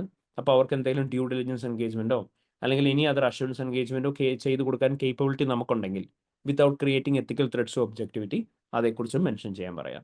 അപ്പോൾ ഇങ്ങനെ സിനാരിയോയും അതേപോലെ തന്നെ നമ്മുടെ ഈ ടെൻഡറിങ്ങിന്റെ ഫോമാറ്റും കൂടെ തമ്മിൽ മിക്സപ്പ് ചെയ്ത് കഴിഞ്ഞാൽ മാത്രമേ മാർക്ക് കിട്ടുള്ളൂ. അപ്പോൾ നിങ്ങൾ ഇത് രണ്ടും കൂടെ മിക്സപ്പ് ചെയ്യാൻ നോക്കുക. അപ്പോൾ നമ്മൾ എന്തൊക്കെ കാര്യങ്ങളാണ് പറയണ്ടേ? ഔട്ട്ലൈൻ ഓഫ് ദി ഫേം പറയണം, റിക്വയർമെന്റ്സ് ഓഫ് ദി ക്ലയന്റ് പറയണം, പ്രൊപ്പോസ്ഡ് ഓഡിറ്റ് അപ്രോച്ച് എന്താണെന്നുള്ള പറയാം, കമ്മ്യൂണിക്കേഷൻ എങ്ങനെയാണെന്നുള്ള പറയാം, ഡെഡ് ലൈൻസ് എങ്ങനെ മീറ്റ് ചെയ്യുന്നുള്ള പറയാം, കീ സ്റ്റാഫ് ആൻഡ് റിസോഴ്സസ് പറയണം, ഫീസ് പറയണം, ക്വാളിറ്റി കൺട്രോൾ ആൻഡ് എത്തിക്സ് എങ്ങനെ മെയിൻറ്റെയിൻ ചെയ്യണം എന്ന് പറയണം, additional non audit and assurance services എങ്ങനെയാണ് കൊടുക്കാൻ പറ്റുന്നതും പറയാം. അപ്പോൾ ഇത്രയും കാര്യങ്ങളായിരിക്കും നമ്മൾ പറയേണ്ടത്. ക്ലിയർ ആയോ? Is it clear everyone? Yes, sir. Perfect. Okay. ഇനി next one quality control. See, quality control എന്ന് പറയുന്ന ഏരിയ നമുക്ക് വളരെ ഇമ്പോർട്ടൻ്റ് ആയിട്ടുള്ള ഒരു ഏരിയ ആണ് എന്ന് പറഞ്ഞ് നമ്മൾ പഠിച്ചതായിരുന്നു. സോ ബേസിക്കലി ക്വാളിറ്റി കൺട്രോളിൻ്റെ ഏരിയയിലേക്ക് വന്നു കഴിയുമ്പോഴത്തേനും അവിടെ നമുക്ക് വേണ്ടത് ഒരു സെറ്റ് ഓഫ് ക്വസ്റ്റ്യൻസ് ആണ്. നമുക്ക് നോർമലി ക്വസ്റ്റ്യൻ വരുന്നത് എങ്ങനെയാണ് എന്ന് ചോദിച്ചു കഴിഞ്ഞിട്ടുണ്ടെങ്കിൽ ക്വാളിറ്റി കൺട്രോളിൻ്റെ കേസിലേക്ക് വന്നു കഴിയുമ്പോഴത്തേനും നമുക്ക് നോർമലി ക്വസ്റ്റ്യൻ എപ്പോഴും ഒരേ പാറ്റേണിൽ തന്നെയാണ് വരല്. അതായത് നമ്മളോട് അവിടെ ചോദിക്കുന്നുണ്ടാവുക, അവർ നമ്മുടെ അടുത്ത് ചോദിക്കും ആസ് എൻ ഓഡിറ്റർ നമുക്ക് ഈ പറയുന്ന ഈ പർട്ടിക്കുലർ ഓഡിറ്റിനകത്ത് എന്തൊക്കെ ഇഷ്യൂസ് ആണ് ഉള്ളത് എന്നുള്ളത് കണ്ടുപിടിക്കാൻ പറയും. അപ്പം ഇങ്ങനെ evaluate the quality management ethical and professional issues എന്ന് പറഞ്ഞിട്ടായിരിക്കും നമ്മളോട് ചോദിക്കുന്നുണ്ടാവുക. അപ്പോൾ നമുക്കൊരു സിനാരിയോ തരും. ഈ സിനാരിയോ കിട്ടിക്കഴിയുമ്പോൾ നമ്മൾ എന്ത് ചെയ്യണം? ഇതിൻ്റെ അകത്ത് ക്വാളിറ്റി കുറഞ്ഞു പോയി എന്ന് തോന്നുന്ന ഫാക്ടേഴ്സ് എന്തൊക്കെയാണെന്നുള്ളത് പിക്ക് ചെയ്യണം. അപ്പോൾ അത് പിക്ക് ചെയ്യാൻ നമ്മൾ എന്താ ചെയ്യേണ്ടതെന്ന് ചോദിച്ചാൽ we need to ask some questions to the scenario. നിങ്ങൾ സിനാരിയോയുടെ അങ്ങോട്ട് കുറച്ച് ചോദ്യങ്ങൾ ചോദിക്കാം. അങ്ങനെ ഫസ്റ്റ് ചോദിക്കേണ്ട ചോദ്യം, have ISA be followed? Audit perform ചെയ്തേക്കുന്ന ISA പ്രകാരം തന്നെയാണോ എന്ന് നമ്മൾ നോക്കണം. നമ്മൾ പഠിച്ചായിരുന്നു ISA 320 materiality in planning and performing an audit. We should maintain a materiality at the planning stage. Throughout the audit we need to review it whenever necessary. അത് revise ചെയ്യണം. ക്വസ്റ്റ്യൻ പറഞ്ഞിട്ടുണ്ടാവും അവർ ചെയ്തിട്ടില്ല എന്ന്. അങ്ങനെയാണെങ്കിൽ ഇറ്റ്സ് എ ഇഷ്യൂ. സോ അത് quality control issue ആയിട്ട് നമുക്ക് പറയാം. ഇനി നമ്മൾ എപ്പോഴും നോക്കണം whether work is allocated to appropriate level of staff. Correct level of സ്റ്റാഫിനെ കൊണ്ടാണോ വർക്ക് ചെയ്യിക്കുന്നത്? നമുക്കറിയാം ഹൈലി ജഡ്ജ്മെന്റൽ ആയിട്ടുള്ള ഏരിയാസ് ഒന്നും ജൂനിയർ ഓഡിറ്റേഴ്സിനെ കൊണ്ട് ചെയ്യിക്കാൻ പാടില്ല. സിഗ്നിഫിക്കൻറ്റ് സാമ്പിൾസ് ഒന്നും ഇവരെ കൊണ്ട് സെലക്ട് ചെയ്യിക്കാൻ പാടില്ല. മെറ്റീരിയാലിറ്റി പോലെയുള്ള മോസ്റ്റ് ഇമ്പോർട്ടൻറ്റ് ജഡ്ജ്മെന്റ്സ് ജൂനിയേഴ്സിനെ കൊണ്ട് എടുപ്പിക്കാൻ പാടില്ല. അങ്ങനെ ചെയ്യിക്കാൻ പാടില്ലാത്ത എന്തെങ്കിലും ചെയ്യിച്ചിട്ടുണ്ടോ എന്ന് നോക്കണം. ഇനി നിങ്ങൾ നോക്കുന്നുണ്ടാവണം ഓഡിറ്റ് ടൈം പ്രഷേർഡ് ആണോ എന്ന്. സോ ബേസിക്കലി ഓഡിറ്റ് ടൈം പ്രഷേർഡ് ആണോ എന്ന് ചോദിച്ചു കഴിഞ്ഞാൽ നമ്മൾ അവിടെ നോക്കേണ്ടത് എന്താണെന്ന് ചോദിച്ചു കഴിഞ്ഞാൽ ഇത്രയേ ഉള്ളൂ. If the audit is time pressured, auditor will not be able to obtain sufficient appropriate audit evidence within that specific time period. So അപ്പോൾ എന്തുണ്ടാവും? ഡിറ്റക്ഷൻ റിസ്കിനുള്ള പോസിബിലിറ്റി ഉണ്ടാവും. അങ്ങനെ ഓഡിറ്റ് ടൈം പ്രഷേർഡ് ആണോ എന്നുള്ള കാര്യം കൺസിഡർ ചെയ്യുന്നുണ്ടാവണം. അതേപോലെ തന്നെ ടൈപ്പ് ഓഫ് എവിഡൻസ് ഒബ്റ്റൈൻ ചെയ്തേക്കുന്നത് അപ്രോപ്രിയേറ്റ് ആണോ എന്ന് നോക്കണം. അവിടെ നമ്മൾ നോക്കണം എന്ന് പറഞ്ഞൊരു കാര്യമായിരുന്നു. നമ്മൾ ടൈപ്പ് ഓഫ് എവിഡൻസ് പഠിച്ചപ്പോൾ നമ്മൾ പഠിച്ചു external evidence will be more reliable than internal evidence. Evidence obtained by the auditor will be more reliable than evidence provided by the client. Original documents will be more reliable than photocopies. അതേപോലെ തന്നെ written evidence will be more reliable than oral evidence. and as the efficiency of internal control system increases, reliability of the audit evidence will also increase. അപ്പം ഈ പറയുന്ന ഇത്രയും factors ഉണ്ട്. ഇതിന്റെ ബേസിസിൽ നമ്മൾ reliability of the evidence നോക്കുക. നമ്മൾ consider ചെയ്യണം നമ്മൾ ഈ പറഞ്ഞേക്കുന്ന എവിഡൻസുകളൊക്കെ റിലയബിൾ ആണോ അല്ലയോ എന്നുള്ളത്. അപ്പോൾ ഇവർ ഒബ്റ്റൈൻ ചെയ്തേക്കുന്ന ടൈപ്പ് ഓഫ് എവിഡൻസ് നോക്കുക. ചിലപ്പോൾ ഇവർ പറയും ക്ലയന്റിനോട് എവിഡൻസ് റിക്വസ്റ്റ് ചെയ്തു, അവർക്ക് റിട്ടേൺ എവിഡൻസ് ഇല്ല, അതുകൊണ്ടാണ് അവർ ഓറലായിട്ട് പറഞ്ഞു തന്നു എന്ന് പറയും, വിച്ച് ഇസ് നോട്ട് അക്സെപ്റ്റബിൾ. അത് നമ്മൾ പറഞ്ഞ് ടൈപ്പ് ഓഫ് എവിഡൻസ് ഒബ്റ്റൈൻ ചെയ്തേക്കുന്ന ഓരോന്നും അപ്രോപ്രിയേറ്റ് ആണെന്ന് തന്നെ നമ്മൾ കൺസിഡർ ചെയ്യുന്നുണ്ടാവണം. ഇനി ഇൻ അഡീഷൻ ടു ദാറ്റ് നമ്മൾ വളരെ ഇമ്പോർട്ടൻ്റ് ആയിട്ട് കൺസിഡർ ചെയ്യേണ്ട ഒരു കാര്യമാണ്, നമ്മുടെ ക്വസ്റ്റ്യൻ്റെ അകത്ത് പലപ്പോഴും സ്പെസിഫൈ ചെയ്തിട്ടുണ്ടാവും ഇവർ ഏതൊക്കെ അസേർഷൻസ് കൺഫേം ചെയ്യാനായിട്ടുള്ള പ്രൊസീജിയേഴ്സാണ് പെർഫോം ചെയ്തേക്കുന്നതെന്ന്. നമ്മൾ ക്ലാസ് ഓഫ് ട്രാൻസാക്ഷൻ്റെയും അതേപോലെ തന്നെ അക്കൗണ്ട് ബാലൻസിൻ്റെയും അസേർഷൻസ് പഠിച്ചിരുന്നു. So class of transaction assertions ഏതൊക്കെയായിരുന്നു? ക്ലാസ് ഓഫ് ട്രാൻസാക്ഷൻ്റെ ഒക്കറൻസ് ഉണ്ട്, കംപ്ലീറ്റ്നെസ് ഉണ്ട്, കട്ട് ഓഫ് ഉണ്ട്, ആക്യുറസി ഉണ്ട്, ക്ലാസിഫിക്കേഷൻ ഉണ്ട്, പ്രസന്റേഷൻ. ഒക്കറൻസ് പറഞ്ഞ എന്തായിരുന്നു? ട്രാൻസാക്ഷൻസ് എല്ലാം റെക്കോർഡ് ചെയ്തേക്കുന്നത് ശരിക്കും ഒക്കർ ചെയ്ത് തന്നെയാണോ, എൻറ്റിറ്റിക്ക് വേണ്ടിയിട്ട് ഒക്കർ ചെയ്താണോ? കംപ്ലീറ്റ്നെസ് എന്ന് പറഞ്ഞാൽ നമുക്കറിയാം എല്ലാ ഉണ്ടായ ട്രാൻസാക്ഷൻസും കംപ്ലീറ്റ്ലി റെക്കോർഡ് ചെയ്തിട്ടുണ്ടോ? ആക്യുറസി എന്ന് പറയുമ്പോൾ എന്തായിരുന്നു? കറക്റ്റ് ഫിഗറിൽ തന്നെയാണോ കാണിച്ചേക്കുന്നത്? കട്ട് ഓഫ് എന്ന് പറയുമ്പോൾ എന്തായിരുന്നു? കറക്റ്റ് അക്കൗണ്ടിങ് ഹെഡിലാണോ കാണിച്ചിട്ടുള്ളത്? സോറി, കട്ട് ഓഫ് എന്ന് പറയുന്നത് കറക്റ്റ് അക്കൗണ്ടിങ് പീരീഡിലാണോ കാണിച്ചിട്ടുള്ളത്? കട്ട് ഓഫ് എന്ന് പറഞ്ഞു കഴിഞ്ഞാലാണ് കറക്റ്റ് അക്കൗണ്ടിങ് പീരീഡ്. ക്ലാസിഫിക്കേഷൻ എന്ന് പറയുമ്പോൾ ഏതാണ്? കറക്റ്റ് അക്കൗണ്ടിങ് ഹെഡിലാണോ കാണിച്ചേക്കുന്നത് നോക്കണം. ഇനി അക്കൗണ്ട് ബാലൻസിന്റെ അസേർഷൻസ് ഏതൊക്കെയായിരുന്നു? Existence, rights and obligation, completeness, accuracy, valuation, allocation, classification, presentation. Existence പറയുമ്പോൾ നമുക്കറിയാം അസറ്റ് ലയബിലിറ്റി ഇക്വിറ്റിയും ഇയർ എൻഡ് സമയത്ത് എക്സിസ്റ്റിംഗ് ആണോ നോക്കണം. ദെൻ കംപ്ലീറ്റ്നെസ് എന്ന് പറയുമ്പോൾ നമ്മൾ പറഞ്ഞു എല്ലാ അസറ്റ്സും ലയബിലിറ്റിയും ഇക്വിറ്റിയും കംപ്ലീറ്റ്ലി റെക്കോർഡ് ചെയ്തിട്ടുണ്ടോ നോക്കുക. റൈറ്റ്സ് ആൻഡ് ഒബ്ലിഗേഷൻ എന്ന് പറയുമ്പോൾ എല്ലാ അസറ്റ്സിൻ്റെ മേലെ റൈറ്റ്സ് ഉണ്ടോ, എല്ലാ ലയബിലിറ്റീസിൻ്റെ മേലെ ഇക്വിറ്റിയുടെ മേലെയും ഒബ്ലിഗേഷൻ ഉണ്ടോ എന്ന് നോക്കണം. ആക്യുറസി, വാല്യുവേഷൻ ഓഫ് അലൊക്കേഷൻ എന്ന് പറയുമ്പോൾ ആക്യുറേറ്റ് ആണോ ഓരോ കമ്പ്യൂട്ടേഷൻസും, ഇൻ അക്കോർഡൻസ് വിത്ത് സ്റ്റാൻഡേർഡ്സ് ആണോ, പ്രോപ്പർലി അലൊക്കേറ്റഡ് ബിറ്റ്വീൻ അക്കൗണ്ട്സ് ആണോ എന്നുള്ള കാര്യം നോക്കണം. ക്ലാസിഫിക്കേഷൻ എന്ന് പറയുമ്പോൾ അസറ്റും ലയബിലിറ്റി ഇക്വിറ്റിയും within the correct accounting head ആണോ കാണിച്ചേക്കുന്നത് നോക്കണം. പ്രസന്റേഷൻ ആസ് പെർ സ്റ്റാൻഡേർഡ്സ് എങ്ങനെയാണ് പ്രസന്റ് ചെയ്യേണ്ടത്, അപ്രോപ്രിയറ്റ്ലി ചെയ്തിട്ടുണ്ടോ എന്ന് നോക്കുക. അപ്പോൾ ഈ പറഞ്ഞ ക്ലാസ് ഓഫ് ട്രാൻസാക്ഷനും അക്കൗണ്ട് ബാലൻസുകളും ഓരോന്നും കൺഫേം ചെയ്യാൻ വേണ്ടിയിട്ടുള്ള പ്രൊസീജിയേഴ്സ് തന്നെ ചെയ്തിട്ടുണ്ടോ എന്ന് നമ്മൾ നോക്കണം. ക്വസ്റ്റനിലുള്ള പ്രോബ്ലം എന്തായിരിക്കും എന്ന് ചോദിച്ചു കഴിഞ്ഞാൽ ചിലപ്പോൾ നമ്മളോട് നമ്മളോട് പറയും അവർ സഫീഷ്യന്റ് അപ്രോപ്രിയേറ്റ് എവിഡൻസ് ഒബ്റ്റൈൻ ചെയ്തു എന്ന് പറയും. പക്ഷേ അവർ 5 പ്രൊസീജിയർ ചെയ്തിട്ടുണ്ടാവും, 5ഉം ക്ലാസിഫിക്കേഷൻ കൺഫേം ചെയ്യാൻ വേണ്ടിയിട്ടാണ്. അത് ചെയ്തിട്ട് കാര്യമില്ല. നമ്മൾ ക്വസ്റ്റ്യൻ ചെയ്യുന്ന സമയത്ത് നമ്മൾ പറഞ്ഞിരുന്നു നിങ്ങൾ ആദ്യം നോക്കേണ്ടത് ഒരു പർട്ടിക്കുലർ മിസ്റ്റേക്കിനെ കുറിച്ച് പറയുമ്പോൾ അത് P&L സ്ട്രൈക്ക് ചെയ്യുന്നതാണോ അതോ SOFP സ്ട്രൈക്ക് ചെയ്യുന്നതാണോ നോക്കുക. P&L ആണ് നമുക്കറിയാം അവിടെ ആപ്ലിക്കബിൾ ആവുന്ന ഏതായിരിക്കും? ക്ലാസ് ഓഫ് ട്രാൻസാക്ഷൻസ് ആയിരിക്കും. SOFP ആണ് ഇവിടെ അഫക്റ്റഡ് ആവുന്ന ഏതായിരിക്കും? അക്കൗണ്ട് ബാലൻസ് ആയിരിക്കും. അപ്പോൾ ക്ലാസ് ഓഫ് ട്രാൻസാക്ഷൻ ആണ് എന്നുണ്ടെങ്കിൽ ക്ലാസ് ഓഫ് ട്രാൻസാക്ഷന്റെ അസേർഷൻസ് ആലോചിച്ച് നോക്കുക. ആ എല്ലാ അസേർഷൻസും പ്രൂവ് ചെയ്യാനുള്ള പ്രൊസീജിയേഴ്സ് ചെയ്തിട്ടുണ്ടോ നോക്കണം. അക്കൗണ്ട് ബാലൻസ് ആണെങ്കിൽ അക്കൗണ്ട് ബാലൻസിന്റെ അസേർഷൻസ് ആലോചിച്ച് നോക്കുക. അക്കൗണ്ട് ബാലൻസിന്റെ എല്ലാ അസേർഷൻസും കൺഫേം ചെയ്യാനുള്ള പ്രൊസീജിയേഴ്സ് ചെയ്തിട്ടുണ്ടോ നോക്കണം. ചെയ്തിട്ടില്ലെങ്കിൽ നമുക്ക് പറയാം അവർ സഫീഷ്യന്റ് അപ്രോപ്രിയേറ്റ് എവിഡൻസ് ഒബ്റ്റൈൻ ചെയ്തിട്ടില്ല എന്ന്. മനസ്സിലായോ? Is a clear everyone? Okay. അപ്പം നമുക്ക് ക്വാളിറ്റി കൺട്രോളിന്റെ ക്വസ്റ്റ്യൻ ആയിട്ടും ഈ ഒരു പോയിന്റ് കൺസിഡർ ചെയ്യാം. അല്ലെ ചില സിറ്റുവേഷൻസിൽ നിങ്ങൾക്ക് സിനാരിയോ തന്നിട്ട് നിങ്ങളോട് ചോദിക്കും സഫിഷ്യൻസി ആൻഡ് അപ്രോപ്രിയേറ്റ്നെസ് ഓഫ് എവിഡൻസിന് മേലെ കമന്റ് ചെയ്യാൻ പറയും. അപ്പൊ സഫിഷ്യൻസി ആൻഡ് അപ്രോപ്രിയേറ്റ്നെസ് ഓഫ് എവിഡൻസിന് മേലെ കമന്റ് ചെയ്യണമെങ്കിലും നിങ്ങൾ ആലോചിച്ച് നോക്കേണ്ടത് എന്താ? ഈ പറയുന്ന എക്സ്റ്റേണൽ വേഴ്സസ് ഇന്റേണൽ ആ റിലയബിലിറ്റി ഫാക്ടേഴ്സ് നോക്കുക. അതിന് പുറമെ sufficiency and appropriateness of evidence ഉണ്ടോ എന്ന് അറിയാൻ അവിടുത്തെ ക്ലാസ് ഓഫ് ട്രാൻസാക്ഷൻ ആണോ അക്കൗണ്ട് ബാലൻസ് ആണോ ഏതാണ് അസേർഷൻ എന്നുള്ളത് നോക്കുക. അതിനനുസരിച്ചുള്ള പ്രൊസീജിയേഴ്സ് തന്നെ അവർ പെർഫോം ചെയ്തിട്ടുണ്ടോ എന്ന് കൺഫേം ചെയ്യാം. ഇനി ഓഡിറ്റ് പെർഫോം ചെയ്തേക്കുന്ന പ്ലാൻ പ്രകാരം തന്നെയാണോ എന്നുള്ളത് കൺഫേം ചെയ്യണം. ഓഡിറ്റ് പ്ലാൻ പ്രകാരമാണോ പെർഫോം ചെയ്തേക്കുന്ന അറിയാൻ നമുക്ക് എന്തായിരിക്കും ചെയ്യാൻ പറ്റുക? നിങ്ങൾ നോക്കുക പ്ലാനിൻ്റെ അകത്ത് എന്തെങ്കിലും ഡീവിയേഷൻസ് വന്നിട്ടുണ്ടോ. അതായത് ഇവർ ആദ്യമേ കൺട്രോൾ അപ്രോച്ചിൽ ഓഡിറ്റ് ചെയ്യാമെന്ന് തീരുമാനിച്ചു, പിന്നെ അവിടെ എന്തെങ്കിലും ഇന്റേണൽ കൺട്രോൾ വീക്ക്നെസ് വന്നു, അപ്പോൾ ഇവർ ഫുൾ സബ്സ്റ്റാൻറ്റീവിലേക്ക് മാറ്റിയിട്ടുണ്ടോ എന്ന് നോക്കാം. ഇല്ലെങ്കിൽ അത് പ്രശ്നമായിട്ട് പറയാം. ഇവർ ഫുൾ സബ്സ്റ്റാൻറ്റീവിൽ ഓഡിറ്റ് ചെയ്യാൻ നോക്കി, ബട്ട് സ്റ്റിൽ കൺട്രോളിൻ്റെ അത് ഡെഫിഷ്യൻസി ഉണ്ട്, എന്നിട്ട് അവർ കൺട്രോൾ അപ്രോച്ചിലേക്ക് മാറ്റി, വിച്ച് ഇസ് നോട്ട് അലൗഡ്. അങ്ങനെ ചെയ്തിട്ടുണ്ടോ എന്ന് നോക്കാം. ഇനി അതേപോലെ നമ്മൾ പഠിച്ചിട്ടുണ്ട് audit properly supervised and reviewed ആയിരിക്കണം. എപ്പോഴും സീനിയർ ലെവൽ റിവ്യൂ ആയിരിക്കണം ചെയ്യുന്നത്. ഒരു ജൂനിയർ ഓഡിറ്റർ ചെയ്ത വർക്ക് എപ്പോഴും എന്ത് ചെയ്യണം, സീനിയർ ഓഡിറ്റേഴ്സ് റിവ്യൂ ചെയ്യണം. അങ്ങനെ റിവ്യൂ ഓഫ് വർക്ക് അപ്രോപ്രിയറ്റ്ലി നടന്നിട്ടുണ്ടോ എന്ന് നോക്കാം, ഇല്ലെങ്കിൽ അതും നമുക്ക് ഇഷ്യൂ ആയിട്ട് പറയാം. സോ ഇത്രയും കാര്യങ്ങൾ നോക്കിയിട്ടായിരുന്നു നമ്മൾ ക്വാളിറ്റി കൺട്രോളിലെ ക്വസ്റ്റ്യൻസ് ചെയ്യുന്നത്. അപ്പോൾ എന്തൊക്കെയാണ് നോക്കേണ്ടത്? ISA ഫോളോ ചെയ്തിട്ടുണ്ടോ നോക്കണം, അപ്രോപ്രിയേറ്റ് ലെവൽ ഓഫ് സ്റ്റാഫിനെ കൊണ്ടാണ് വർക്ക് പെർഫോം ചെയ്തേക്കുന്നത് നോക്കുക, ഓഡിറ്റ് ടൈം പ്രഷർ ആണോ നോക്കണം, ടൈപ്പ് ഓഫ് എവിഡൻസ് ഒബ്റ്റൈൻ ചെയ്തേക്കുന്ന അപ്രോപ്രിയേറ്റ് ആണോ നോക്കുക, ഓഡിറ്റ് പെർഫോം ചെയ്തേക്കുന്ന ഓഡിറ്റ് പ്ലാനിന്റെ ബേസിസ് തന്നെയാണെന്ന് കൺസിഡർ ചെയ്യണം, audit properly supervised and reviewed ആണെന്നുള്ള കാര്യം കൺസിഡർ ചെയ്യണം. ക്ലിയർ ആയോ? Is that clear everyone? Yes, sir. Yes, Perfect. And ഇതായിരുന്നു നമ്മൾ ആ റിട്രീവർ എന്ന് പറയുന്ന ക്വസ്റ്റ്യൻ്റെ അകത്ത് ചെയ്തിരുന്നത്. ഇവിടെ ആലോചിച്ച് നോക്കിയേ, ഇവിടെ നമ്മൾ പറഞ്ഞേക്കാണ് 2 auditors were given the task of auditing trade payables and going concern. The audit manager asked us to review each other's work as it would be good training for us, and he did not have time to review everything. അവരോട് നമ്മളോട് പറയാണ് trade payables and going concern audit ചെയ്യാനുള്ള duty ജൂനിയേഴ്സിനാണ് കൊടുത്തതെന്ന് പറഞ്ഞു.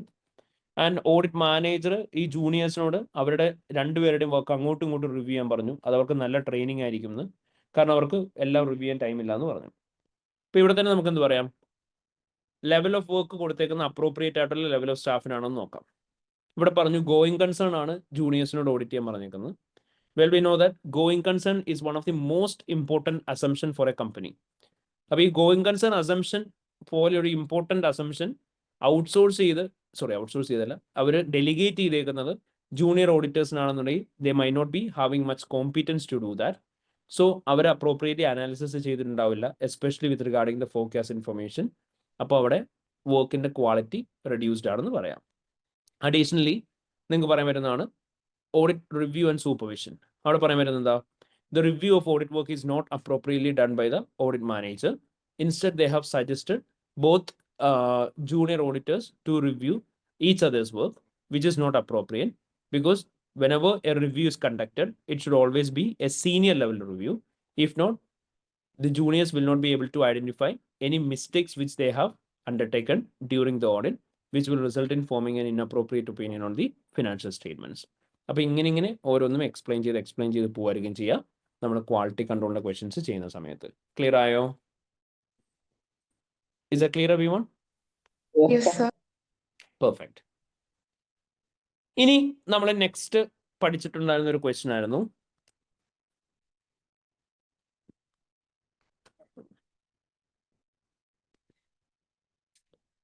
കണ്ടിൻസ്കി എന്ന് പറഞ്ഞൊരു question നമ്മൾ പഠിച്ചു. So basically ഇങ്ങനത്തെ ക്വസ്റ്റ്യൻ്റെ അകത്ത് നമ്മൾ എന്തായിരുന്നു ചെയ്തിരുന്നത് ചോദിച്ചു കഴിഞ്ഞാൽ, കണ്ടിൻസ്കിയുടെ തന്നെ 2 പഠിച്ചിരുന്നു. നമ്മുടെ ഇന്റർനാഷണൽ സിലബസിൻ്റെ അകത്ത് വേറെ തന്നെയായിരുന്നു. ഇവിടെ നമ്മളോട് ഫസ്റ്റ് ചോദിച്ചിരുന്നത് ഗോയിങ് കൺസേണിന്റെ മേലെ സിഗ്നിഫിക്കൻറ്റ് ഡൗട്ട് തോന്നുന്ന ഇഷ്യൂസ് എന്തൊക്കെയാണെന്ന് ഐഡന്റിഫൈ ചെയ്ത് എക്സ്പ്ലെയിൻ ചെയ്യാൻ പറഞ്ഞു. നമ്മളോട് ചോദിക്കുകയാണ് identify and explain matters which may cast significant doubt on company's ability to continues going concern. കമ്പനിക്ക് ഗോയിങ് കൺസേൺ ബേസിസിൽ മുന്നോട്ട് പോകുന്നതുമായിട്ട് റിലേറ്റ് ചെയ്ത് സിഗ്നിഫിക്കൻറ്റ് ഡൗട്ട് ഉണ്ടാക്കുന്ന കാര്യങ്ങൾ എന്തൊക്കെയാണെന്നാണ് ചോദിച്ചേക്കുന്നത്. സോ ഇങ്ങനെ ക്വസ്റ്റ്യൻ ചോദിക്കുന്ന സമയത്ത് നിങ്ങൾ എന്താ ചെയ്യേണ്ടതെന്ന് ചോദിച്ചു കഴിഞ്ഞാൽ, സിമ്പിളായിട്ട് സിനാരിയോ വായിച്ചു പോവാം. നിങ്ങൾക്ക് എന്തൊക്കെയാണോ ഇവിടെ company going concern difficulty face ചെയ്യും എന്ന് തോന്നുന്നത് അത് ഓരോന്നും പിക്ക് ചെയ്തിട്ട് ഓൺ വേർഡ്സിൽ എക്സ്പ്ലെയിൻ ചെയ്ത് പോവാം. അത്ര മാത്രമേ ഉള്ളൂ. ഇപ്പോൾ സേ ഫോർ എക്സാമ്പിൾ ഇവിടെ ഇങ്ങനെ നോക്കിക്കഴിഞ്ഞിട്ടുണ്ടെങ്കിൽ നിങ്ങളോട് സിനാരിയോ പറഞ്ഞേക്കാണ് company luxury food items sell ചെയ്യുന്ന കമ്പനിയാണ്, like chocolate and confectionery items. And അവർ പറഞ്ഞു എക്സ്പെൻസീവ് ഐറ്റംസ് ആണ് അവർ സെല് ചെയ്യുന്നത്. ഈ പർട്ടിക്കുലർ ഇക്കണോമിയിൽ റിസഷൻ അതുകൊണ്ട് ഇവരുടെ സെയിൽസ് ഭയങ്കരമായിട്ടും കുറഞ്ഞു എന്ന് പറഞ്ഞു. ആൻഡ് കമ്പനിയിൽ കറന്റ് 150,000 ആണ് ക്യാഷ് ബാലൻസ് ഉള്ളതെന്ന് പറഞ്ഞു. And they have given us A scenario. അപ്പോൾ നിങ്ങൾക്ക് അത് തന്നെ എന്ത് ചെയ്യാം, കറന്റ് മാർക്കറ്റ് കണ്ടീഷൻ തന്നെ first indicator of going concern difficulty പറയാം. അവിടെ നിങ്ങൾക്ക് പറയാൻ പറ്റുന്നത് എന്തായിരിക്കും, നിങ്ങൾ ഫിനാൻഷ്യൽസ് നോക്കുന്ന സമയത്ത് കമ്പനിക്ക് ലോസ് ആണ് ഈ പ്രാവശ്യം, റവന്യൂ ഹൈ ആയിട്ട് കുറഞ്ഞിട്ടുണ്ട്, അതേപോലെ തന്നെ എക്സ്പെൻസ് കറസ്പോണ്ടിങ്ങിൽ കുറഞ്ഞിട്ടുണ്ട്, പക്ഷേ impact over profit significantly reflected ആണ്. അപ്പോൾ ഇത് വെച്ച് നിങ്ങൾ സിനാരിയോ നോക്കിയിട്ട് പറയാം, Kandinsky company is currently operating in luxury food item business. Therefore, they will be highly impacted due to the recession in the current economy, especially since they are selling luxury food items. The demand for the products will fall significantly, which is already reflected in the financials. In addition to which, if the trend continues to be there in future, it will significantly affect the company's cash flow ability as the company have already reported a significant loss during the year compared with that of the profit earned in the prior year. ഇനി followed by that നമ്മളോട് താഴെ പറഞ്ഞേക്കാണ് company ഒരു bank loan എടുത്തിട്ടുണ്ട്, borrowing facility അവർ ബാങ്കിൽ നിന്ന് എടുത്തിട്ടുണ്ട്, ലോണിന് ഫിക്സഡ് ഇൻട്രസ്റ്റ് റേറ്റ് ആണ്, കമ്പനിയുടെ head office and manufacturing site അതിന് വേണ്ടിയിട്ട് സെക്യൂരിറ്റി ആയിട്ട് കൊടുത്തിട്ടുണ്ടെന്ന് പറഞ്ഞു. ലോണിന്റെ റീപേയ്മെന്റ് കറന്റ് ഇയറിന്റെ കഴിയുമ്പോൾ തന്നെയുണ്ട്, $350,000 ആണ് പേ ചെയ്യാനായിട്ടുള്ളതെന്ന് പറഞ്ഞു. അവിടെ നിങ്ങൾക്ക് എന്തായിരിക്കും പറയാൻ പറ്റുക? The company is currently not having ability to settle the required loan repayment of $350,000 as they are currently having only a cash balance of $150,000. And in case if the company is not able to repay the loan on time, the bank will seize the company's head office and manufacturing site, which they have given us collateral. And in case if the bank seizes the properties without having head office and manufacturing site, company will not be able to carry out its existing operations and meet customer demands, which would significantly affect the company's ability to continue as going concern. അടുത്ത നമ്മളോട് scenario തന്നിട്ട് പറയാണ്, കമ്പനിയുടെ supplier of cocoa bean അവർ payment terms extend ചെയ്ത് കൊടുത്തു എന്ന് പറഞ്ഞ് 50 days 80 days കമ്പനിയുടെ വർക്കിംഗ് ക്യാപിറ്റൽ ഇംപ്രൂവ് ആക്കാൻ വേണ്ടിയിട്ട്. അവിടെ നമുക്ക് പറയാൻ പറ്റുന്നത് എന്തായിരിക്കും?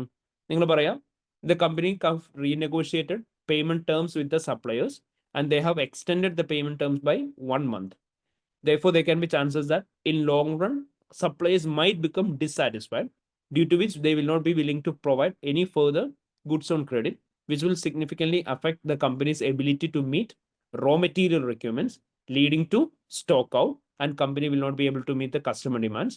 There will be significant loss in sale for the company. So ഇങ്ങനെ ഓരോരോ ഡിഫിക്കൽറ്റി നിങ്ങൾ പറഞ്ഞു പോവുക.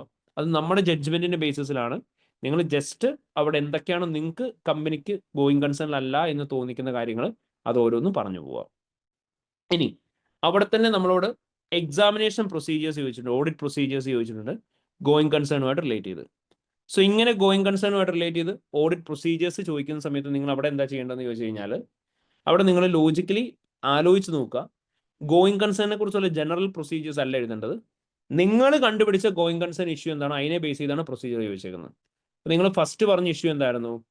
കമ്പനി റിസഷൻ ഫേസ് ചെയ്യണം മാർക്കറ്റിൽ, അപ്പോൾ ഇവർക്ക് കറന്റ് ഉള്ള ലക്ഷറി പ്രൊഡക്റ്റ് വെച്ച് മുന്നോട്ട് പോകാൻ പറ്റൂല എന്നാണ് പറഞ്ഞത്. അപ്പോൾ അങ്ങനെ ഒരു ഇൻഡിക്കേറ്റർ ഉണ്ടോ, അത് ഓവർകം ചെയ്യാൻ എന്തെങ്കിലും ഓപ്ഷൻ ഉണ്ടോ എന്ന് അറിയാൻ നിങ്ങൾക്ക് എന്താ പ്രൊസീജിയർ ചെയ്യാൻ പറ്റുന്നതെന്ന് ആലോചിച്ച് നോക്കുക. നിങ്ങൾക്ക് വേണം എന്ത് ചെയ്യാം, ബോർഡ് മിനിറ്റ്സ് റിവ്യൂ ചെയ്യാം. ഇപ്പോൾ നിങ്ങൾക്ക് അറിയാൻ പറ്റും കമ്പനി എന്തെങ്കിലും സസഷൻ പ്ലാനിങ് നടത്തിയിട്ടുണ്ടോ, കമ്പനിക്ക് ഓൾട്ടർനേറ്റീവ് പ്രൊഡക്ട്സ് ചെയ്ത് എന്തെങ്കിലും കൈൻഡ് ഓഫ് റവന്യൂ ജനറേറ്റ് ചെയ്യാൻ ടു കണ്ടിന്യൂസ് ഗോയിങ് കൺസേൺ, അല്ലെങ്കിൽ കമ്പനിക്ക് ഫ്യൂച്ചറിൽ റവന്യൂ ഉണ്ടാവാൻ ചാൻസ് ഉണ്ടോ എന്ന് അറിയാൻ നമുക്ക് എന്ത് ചെയ്യാം, കമ്പനിയുടെ ഫോർകാസ്റ്റഡ് ഫിനാൻഷ്യൽ സ്റ്റേറ്റ്മെന്റ്സ് നോക്കാം. അപ്പോൾ നമുക്ക് എന്ത് പറയാം, review the forecasted financials of Kandinsky company in order to understand whether the company is expecting positive cash flows in the upcoming year. അതേപോലെ തന്നെ നമ്മൾ പറഞ്ഞു കമ്പനിയുടെ ബാങ്ക് ലോൺ കോവനൻസ് അറ്റാച്ച് ചെയ്തിട്ടുണ്ട് കമ്പനിയുടെ പ്രോപ്പർട്ടീസുമായിട്ട് റിലേറ്റ് ചെയ്തെന്ന് പറഞ്ഞു. അപ്പോൾ നമുക്ക് അവിടെ എന്താ പറയാൻ പറ്റുക, അതെന്തൊക്കെയാണ് ടേംസ് ആൻഡ് കണ്ടീഷൻസ് അറിയാൻ വേണ്ടിയിട്ട് നമുക്ക് അവിടെ വേണമെങ്കിൽ അവിടുത്തെ ലോൺ എഗ്രിമെന്റ്സ് റിവ്യൂ ചെയ്യാൻ പറയാം. അല്ലെങ്കിൽ ഓൾറെഡി എന്തെങ്കിലും ബ്രീച്ച് ഓഫ് കോൺട്രാക്ട് നടത്തിയിട്ടുണ്ടോ, ബ്രീച്ച് ഓഫ് ലോൺ കോവനൻസ് നടത്തിയിട്ടുണ്ടോ എന്ന് അറിയാൻ എന്ത് ചെയ്യാം, ബാങ്കുമായിട്ടുള്ള കറസ്പോണ്ടൻസ് നോക്കാൻ പറയാം, ബാങ്കിൽ നിന്ന് കൺഫർമേഷൻ വാങ്ങാൻ പറയാം.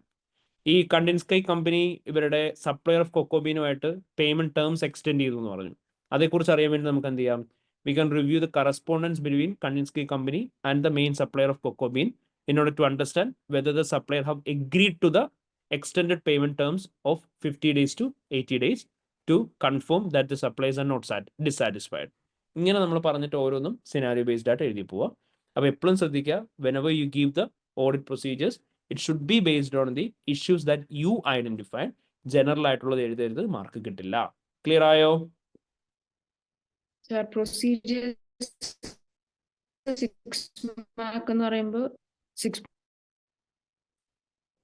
നമുക്ക് പ്രൊസീജിയേഴ്സ് എപ്പോഴും എഴുതുമ്പോൾ 1 mark each per valid procedure ആയിരിക്കും കിട്ടുന്നുണ്ടാവുക. So if the procedures is asked for 6 marks, exactly 6 procedures. Okay, അപ്പോൾ എത്ര മാർക്കിനാണ് ചോദിക്കുന്നത്? ഐ കൂടുതൽ എക്സ്റ്റെൻഡ് ചെയ്ത് എഴുതണ്ട കേട്ടോ. ഐ കൂടുതൽ എഴുതി കഴിഞ്ഞാൽ we won't get any additional mark. അപ്പോൾ 6 marks ചോദിക്കുമ്പോൾ എക്സാക്ട്ലി എത്ര പോയിന്റ്സ് എഴുതിയാൽ മതി? 6 points എഴുതിയാൽ മതി. ക്ലിയർ ആയോ? Is it clear? Yes sir. ഇനി നോക്കി, നമുക്ക് അടുത്തതായിട്ട് KPIയുടെ ക്വസ്റ്റ്യൻ ആണ്, കീ പെർഫോമൻസ് ഇൻഡിക്കേറ്ററിന്റെ. So basically key performance indicators എന്ന് പറയുന്ന സമയത്ത് നമുക്ക് അവിടെ തരുന്നുണ്ടാവും ഒരു കമ്പനിയുടെ പെർഫോമൻസ് റിലേറ്റഡ് ആയിട്ടുള്ള കാര്യങ്ങളായിരിക്കും. സോ കീ പെർഫോമൻസ് ഇൻഡിക്കേറ്ററിന്റെ ബെനിഫിറ്റ് എന്താണെന്ന് വെച്ചാൽ again these are historic information, so we will be having sufficient evidence. ഇപ്പം നമ്മുടെ അടുത്ത് സിനാരിയോ തന്നിട്ട് ചോദിക്കും, ഇവിടെ തന്നേക്കുന്ന പെർഫോമൻസ് ഇൻഫർമേഷൻസ് ഓരോന്നും റെലവെന്റ് ആണോ മെഷറബിൾ ആണോ എന്ന്. ഇപ്പം ഇവിടെ നമുക്ക് ഗ്രാജുവേഷൻ റേറ്റ് തന്നിട്ടുണ്ട്. 85% ഓഫ് സ്റ്റുഡൻസ് അവരുടെ ഗ്രാജുവേഷൻ കംപ്ലീറ്റ് ആയി. 20% ഓഫ് ദി സ്റ്റുഡൻസിന് ഡിസ്റ്റിങ്ഷൻ കിട്ടി. 65% ആളുകൾക്ക് ഗ്രാജുവേഷൻ ലെവൽ എംപ്ലോയ്മെന്റ് കിട്ടി. 70% ആളുകൾ എക്സലന്റ് അല്ലെങ്കിൽ വെരി ഗുഡ് എന്ന് പറഞ്ഞിട്ട് യൂണിവേഴ്സിറ്റി എക്സ്പീരിയൻസ് റേറ്റ് ചെയ്തു. ഇങ്ങനെയൊക്കെ പറഞ്ഞ് വന്നിട്ടുണ്ടാവും. അപ്പം ഇങ്ങനെയൊക്കെ പറഞ്ഞ് തരുന്ന സമയത്ത് നമ്മൾ ചെയ്യേണ്ടത് എന്താണെന്ന് ചോദിച്ചു കഴിഞ്ഞാൽ, നമ്മൾ ഇവിടുത്തെ കമ്പനീനെ കുറിച്ചുള്ള ഡീറ്റെയിൽസ് വായിക്കുക. റോക്തോ യൂണിവേഴ്സിറ്റി എന്ന് പറയുന്നത് ഒരു പബ്ലിക് സെക്ടർ യൂണിവേഴ്സിറ്റി ആണെന്ന് പറഞ്ഞു. ആൻഡ് അതൊരു യൂണിവേഴ്സിറ്റിനെ കുറിച്ചുള്ള കഥകളും കാര്യങ്ങളൊക്കെ അവർ പറഞ്ഞു. അപ്പോൾ നിങ്ങൾ ആദ്യം ആലോചിക്കേണ്ട, ഒരു യൂണിവേഴ്സിറ്റിനെ സംബന്ധിച്ച് അല്ല, ഏത് ബിസിനസ് ആണെങ്കിലും ആ ബിസിനസ്സിന്റെ സ്റ്റേക്ക് ഹോൾഡേഴ്സ്, ഷെയർ ഹോൾഡേഴ്സ് അല്ല, സ്റ്റേക്ക് ഹോൾഡേഴ്സ് ആരൊക്കെ ആയിരിക്കും എന്ന് ആലോചിച്ച് നോക്കുക. നമുക്കറിയാം ഒരു കോളേജിനെ സംബന്ധിച്ച് അല്ലെങ്കിൽ യൂണിവേഴ്സിറ്റിനെ സംബന്ധിച്ച് സ്റ്റേക്ക് ഹോൾഡേഴ്സ് എന്ന് പറയുമ്പോൾ സ്റ്റുഡൻസ് ഉണ്ടാവും, പേരൻസ് ഉണ്ടാവും, പൊട്ടൻഷ്യൽ സ്റ്റുഡൻസ് ഉണ്ടാവും, എംപ്ലോയേഴ്സ് ഉണ്ടാവും, പബ്ലിക് ഗ്രൂപ്പ് ഉണ്ടാവും, ഇങ്ങനെയുള്ള ആളുകളൊക്കെ ഉണ്ടാവാം. അപ്പോൾ ഈ സ്റ്റേക്ക് ഹോൾഡേഴ്സിന് ഇത് ഓരോന്നും റെലവെന്റ് ആണോ എന്ന് ആലോചിച്ച് നോക്കിയാൽ മതി. ഗ്രാജുവേഷൻ റേറ്റ് സ്റ്റേക്ക് ഹോൾഡേഴ്സിന് റെലവെന്റ് ആയിരിക്കുമോ എന്നുള്ള ആലോചിച്ച് നോക്കുക. അതേപോലെ തന്നെ അക്കാഡമിക് പെർഫോമൻസ്, 20% ആളുകൾക്ക് ജോബ് കിട്ടിയോ, ഡിസ്റ്റിങ്ഷൻ കിട്ടിയോ എന്നുള്ളത് സ്റ്റുഡൻസിനെ സംബന്ധിച്ചോ അല്ലെങ്കിൽ ഗവൺമെന്റിനെ സംബന്ധിച്ചോ ഒക്കെ ഇമ്പോർട്ടൻ്റ് ആയിരിക്കും എന്ന് ആലോചിച്ച് നോക്കുക. അങ്ങനെ ഓരോന്നും. അപ്പോൾ നിങ്ങൾ എന്ത് ചെയ്താൽ മതി, നിങ്ങൾ എന്താ ചെയ്യേണ്ടത് വെച്ചാൽ ഓരോ സ്റ്റേക്ക് ഹോൾഡേഴ്സ് എടുക്കുക. ആ ഓരോ സ്റ്റേക്ക് ഹോൾഡേഴ്സിനും ഇത് റെലവെന്റ് ആണോ എന്ന് മാത്രം പറയുക ലോജിക്കലി. 2, മെഷറബിൾ ആണോ എന്ന് പറയണം. മെഷറബിൾ ആണോ എന്ന് നോക്കുന്ന സമയത്ത് നിങ്ങൾ അവിടെ ശ്രദ്ധിക്കേണ്ടത്, ഇത് ക്വാണ്ടിറ്റേറ്റീവ് ആയിട്ടുള്ള കാര്യമാണോ ക്വാളിറ്റേറ്റീവ് ആയിട്ടുള്ള കാര്യമാണോ നോക്കുക. അതായത് ബൈ ഫിഗേഴ്സ് മെഷർ ചെയ്യാൻ പറ്റുന്നതാണോ. ബൈ ഫിഗേഴ്സ് കൗണ്ട് ചെയ്യാൻ അല്ലെങ്കിൽ മെഷർ ചെയ്യാൻ പറ്റുന്നതാണെങ്കിൽ അതെപ്പോഴും എന്തായിരിക്കും, ക്വാണ്ടിഫയബിൾ ആയിരിക്കും, മെഷറബിൾ ആയിരിക്കും. ഇനി അങ്ങനെയല്ല, ക്വാളിറ്റേറ്റീവ് ആണ്, സബ്ജക്റ്റീവ് ആണ് എന്നുണ്ടെങ്കിൽ നമുക്കത് മെഷർ ചെയ്യാൻ പറ്റില്ല. ഫോർ എക്സാമ്പിൾ, കോഴ്സ് സാറ്റിസ്ഫാക്ഷൻ, അതായത് percentage of students who are rating university experience as excellent or very good. University experience excellent അല്ലെങ്കിൽ വെരി ഗുഡ് എന്ന് പറഞ്ഞ് റേറ്റ് ചെയ്തേക്കുന്നത് എന്താണ്, കോഴ്സ് സാറ്റിസ്ഫാക്ഷൻ ആണ്. And that will be subjective to each student. അപ്പോൾ അതുകൊണ്ട് തന്നെ അത് നമുക്ക് എന്ത് ചെയ്യാൻ പറ്റില്ല, മെഷർ ചെയ്യാൻ പറ്റില്ല. അപ്പം അങ്ങനെ നമ്മൾ ക്വാണ്ടിറ്റേറ്റീവ് ആണോ ക്വാളിറ്റേറ്റീവ് ആണോ എന്നുള്ളത് പ്രോപ്പർലി നോക്കുന്നുണ്ടാവണം. അപ്പോൾ അത് നമ്മൾ പറഞ്ഞ് ഇങ്ങനെയുള്ള ഓരോ പെർഫോമൻസ് മെഷേഴ്സും നമ്മൾ നോക്കുക 1 by 1, ക്വാണ്ടിറ്റേറ്റീവ് ആണോ ക്വാളിറ്റേറ്റീവ് ആണോ എന്നുള്ളത്. അതിനനുസരിച്ചായിരിക്കും നമ്മൾ മെഷറബിൾ ആണോ അല്ലയോ എന്നുള്ളത് പറയുന്നത്. സോ അഗെയിൻ, റെലവെന്റ് ആണോ എന്ന് പറയാൻ ഓരോ സ്റ്റേക്ക് ഹോൾഡേഴ്സ് ആരൊക്കെയാണെന്ന് ആലോചിച്ച് നോക്കുക, അവർക്ക് അത് റെലവെന്റ് ആണോ എന്ന് പറയാം. മെഷറബിൾ ആണോ എന്ന് അറിയാൻ നിങ്ങൾ അവിടെ ശരിക്കും ഇവിടുത്തെ ആ ഒരു പർട്ടിക്കുലർ മെഷർ അവർ ചെയ്തേക്കുന്നത് ക്വാണ്ടിറ്റേറ്റീവ് ആയിട്ടുള്ളതാണ് ക്വാളിറ്റേറ്റീവ് ആയിട്ടുള്ളതാണെന്ന് നോക്കുക. ക്വാണ്ടിറ്റേറ്റീവ് ആണെങ്കിൽ മെഷറബിൾ ആയിരിക്കും, ക്വാളിറ്റേറ്റീവ് ആണെങ്കിൽ സബ്ജക്റ്റീവ് ആയിരിക്കും, അത് മെഷറബിൾ ആയിരിക്കത്തില്ല. ഇനി നിങ്ങളോട് KPA എക്സാമിനേഷൻ പ്രൊസീജിയേഴ്സ് ചോദിച്ചിട്ടുണ്ട്. KPA എക്സാമിനേഷൻ പ്രൊസീജിയേഴ്സ് ചോദിക്കുമ്പോൾ അവിടെ നിങ്ങൾ ശ്രദ്ധിക്കേണ്ടത് എന്താണ് എന്ന് ചോദിച്ചു കഴിഞ്ഞാൽ, you have to make sure whether this examination procedures are available or not. Examination procedures അല്ല, documents are available or not. KPA കേസിൽ നോർമലി നമുക്ക് എന്തായിരിക്കും, ഡോക്യുമെന്റ്സ് അവൈലബിൾ ആയിരിക്കും. അപ്പം അത് വെച്ചിട്ട് നിങ്ങൾ എന്തെങ്കിലും സപ്പോർട്ടിംഗ് ഡോക്യുമെന്റ്സ് ഓരോന്നും മാച്ച് ചെയ്യാൻ പറയാം ഈ പർട്ടിക്കുലർ കാര്യങ്ങൾ കൺഫേം ചെയ്യാൻ. ഫോർ എക്സാമ്പിൾ, കോഴ്സ് സാറ്റിസ്ഫാക്ഷൻ, 70% ആളുകൾ കോഴ്സ് എക്സലന്റ് അല്ലെങ്കിൽ വെരി ഗുഡ് എന്ന് പറഞ്ഞ് റേറ്റ് ചെയ്യുന്നു എന്ന് പറഞ്ഞു. കറക്റ്റ് ആണെന്ന് അറിയാൻ എന്തായിരിക്കും നമുക്ക് ചെയ്യാൻ പറ്റുക, we can obtain A sample of feedback forms in order to confirm whether the majority of students have rated their university experiences excellent or very good. ഇനി നമുക്ക് അതിന് പുറമെ എന്ത് ചെയ്യാം, നമ്മൾ നോർമലി പഠിച്ച പ്രൊസീജിയേഴ്സിനെ ആലോചിച്ച് നോക്കാം. നിങ്ങളിവിടെ ആലോചിച്ച് നോക്കാം, ഇവിടെ എന്താണ് നിങ്ങൾക്ക് എക്സ്റ്റേണൽ കൺഫർമേഷൻ ഒബ്റ്റൈൻ ചെയ്യാൻ പറ്റുക. ഇപ്പോൾ അവർ പറഞ്ഞു എംപ്ലോയബിലിറ്റി, 65% ആളുകൾക്ക് എംപ്ലോയബിലിറ്റി കിട്ടി. നമുക്ക് എന്തായിരിക്കും പറയാൻ പറ്റുക, obtain external confirmation from A sample of students who have placed in order to confirm whether the graduation level employment stated by the Rockto University is appropriate. ഇനി നമുക്ക് അതേപോലെ തന്നെ എന്ത് ചെയ്യാം, റീകാൽക്കുലേറ്റ് ചെയ്യുന്നതിനെ കുറിച്ച് നോക്കാം. മാനേജ്മെന്റുമായിട്ട് എന്തൊക്കെ ഡിസ്കസ് ചെയ്യാൻ പറ്റും എന്നുള്ളത് പറയാം.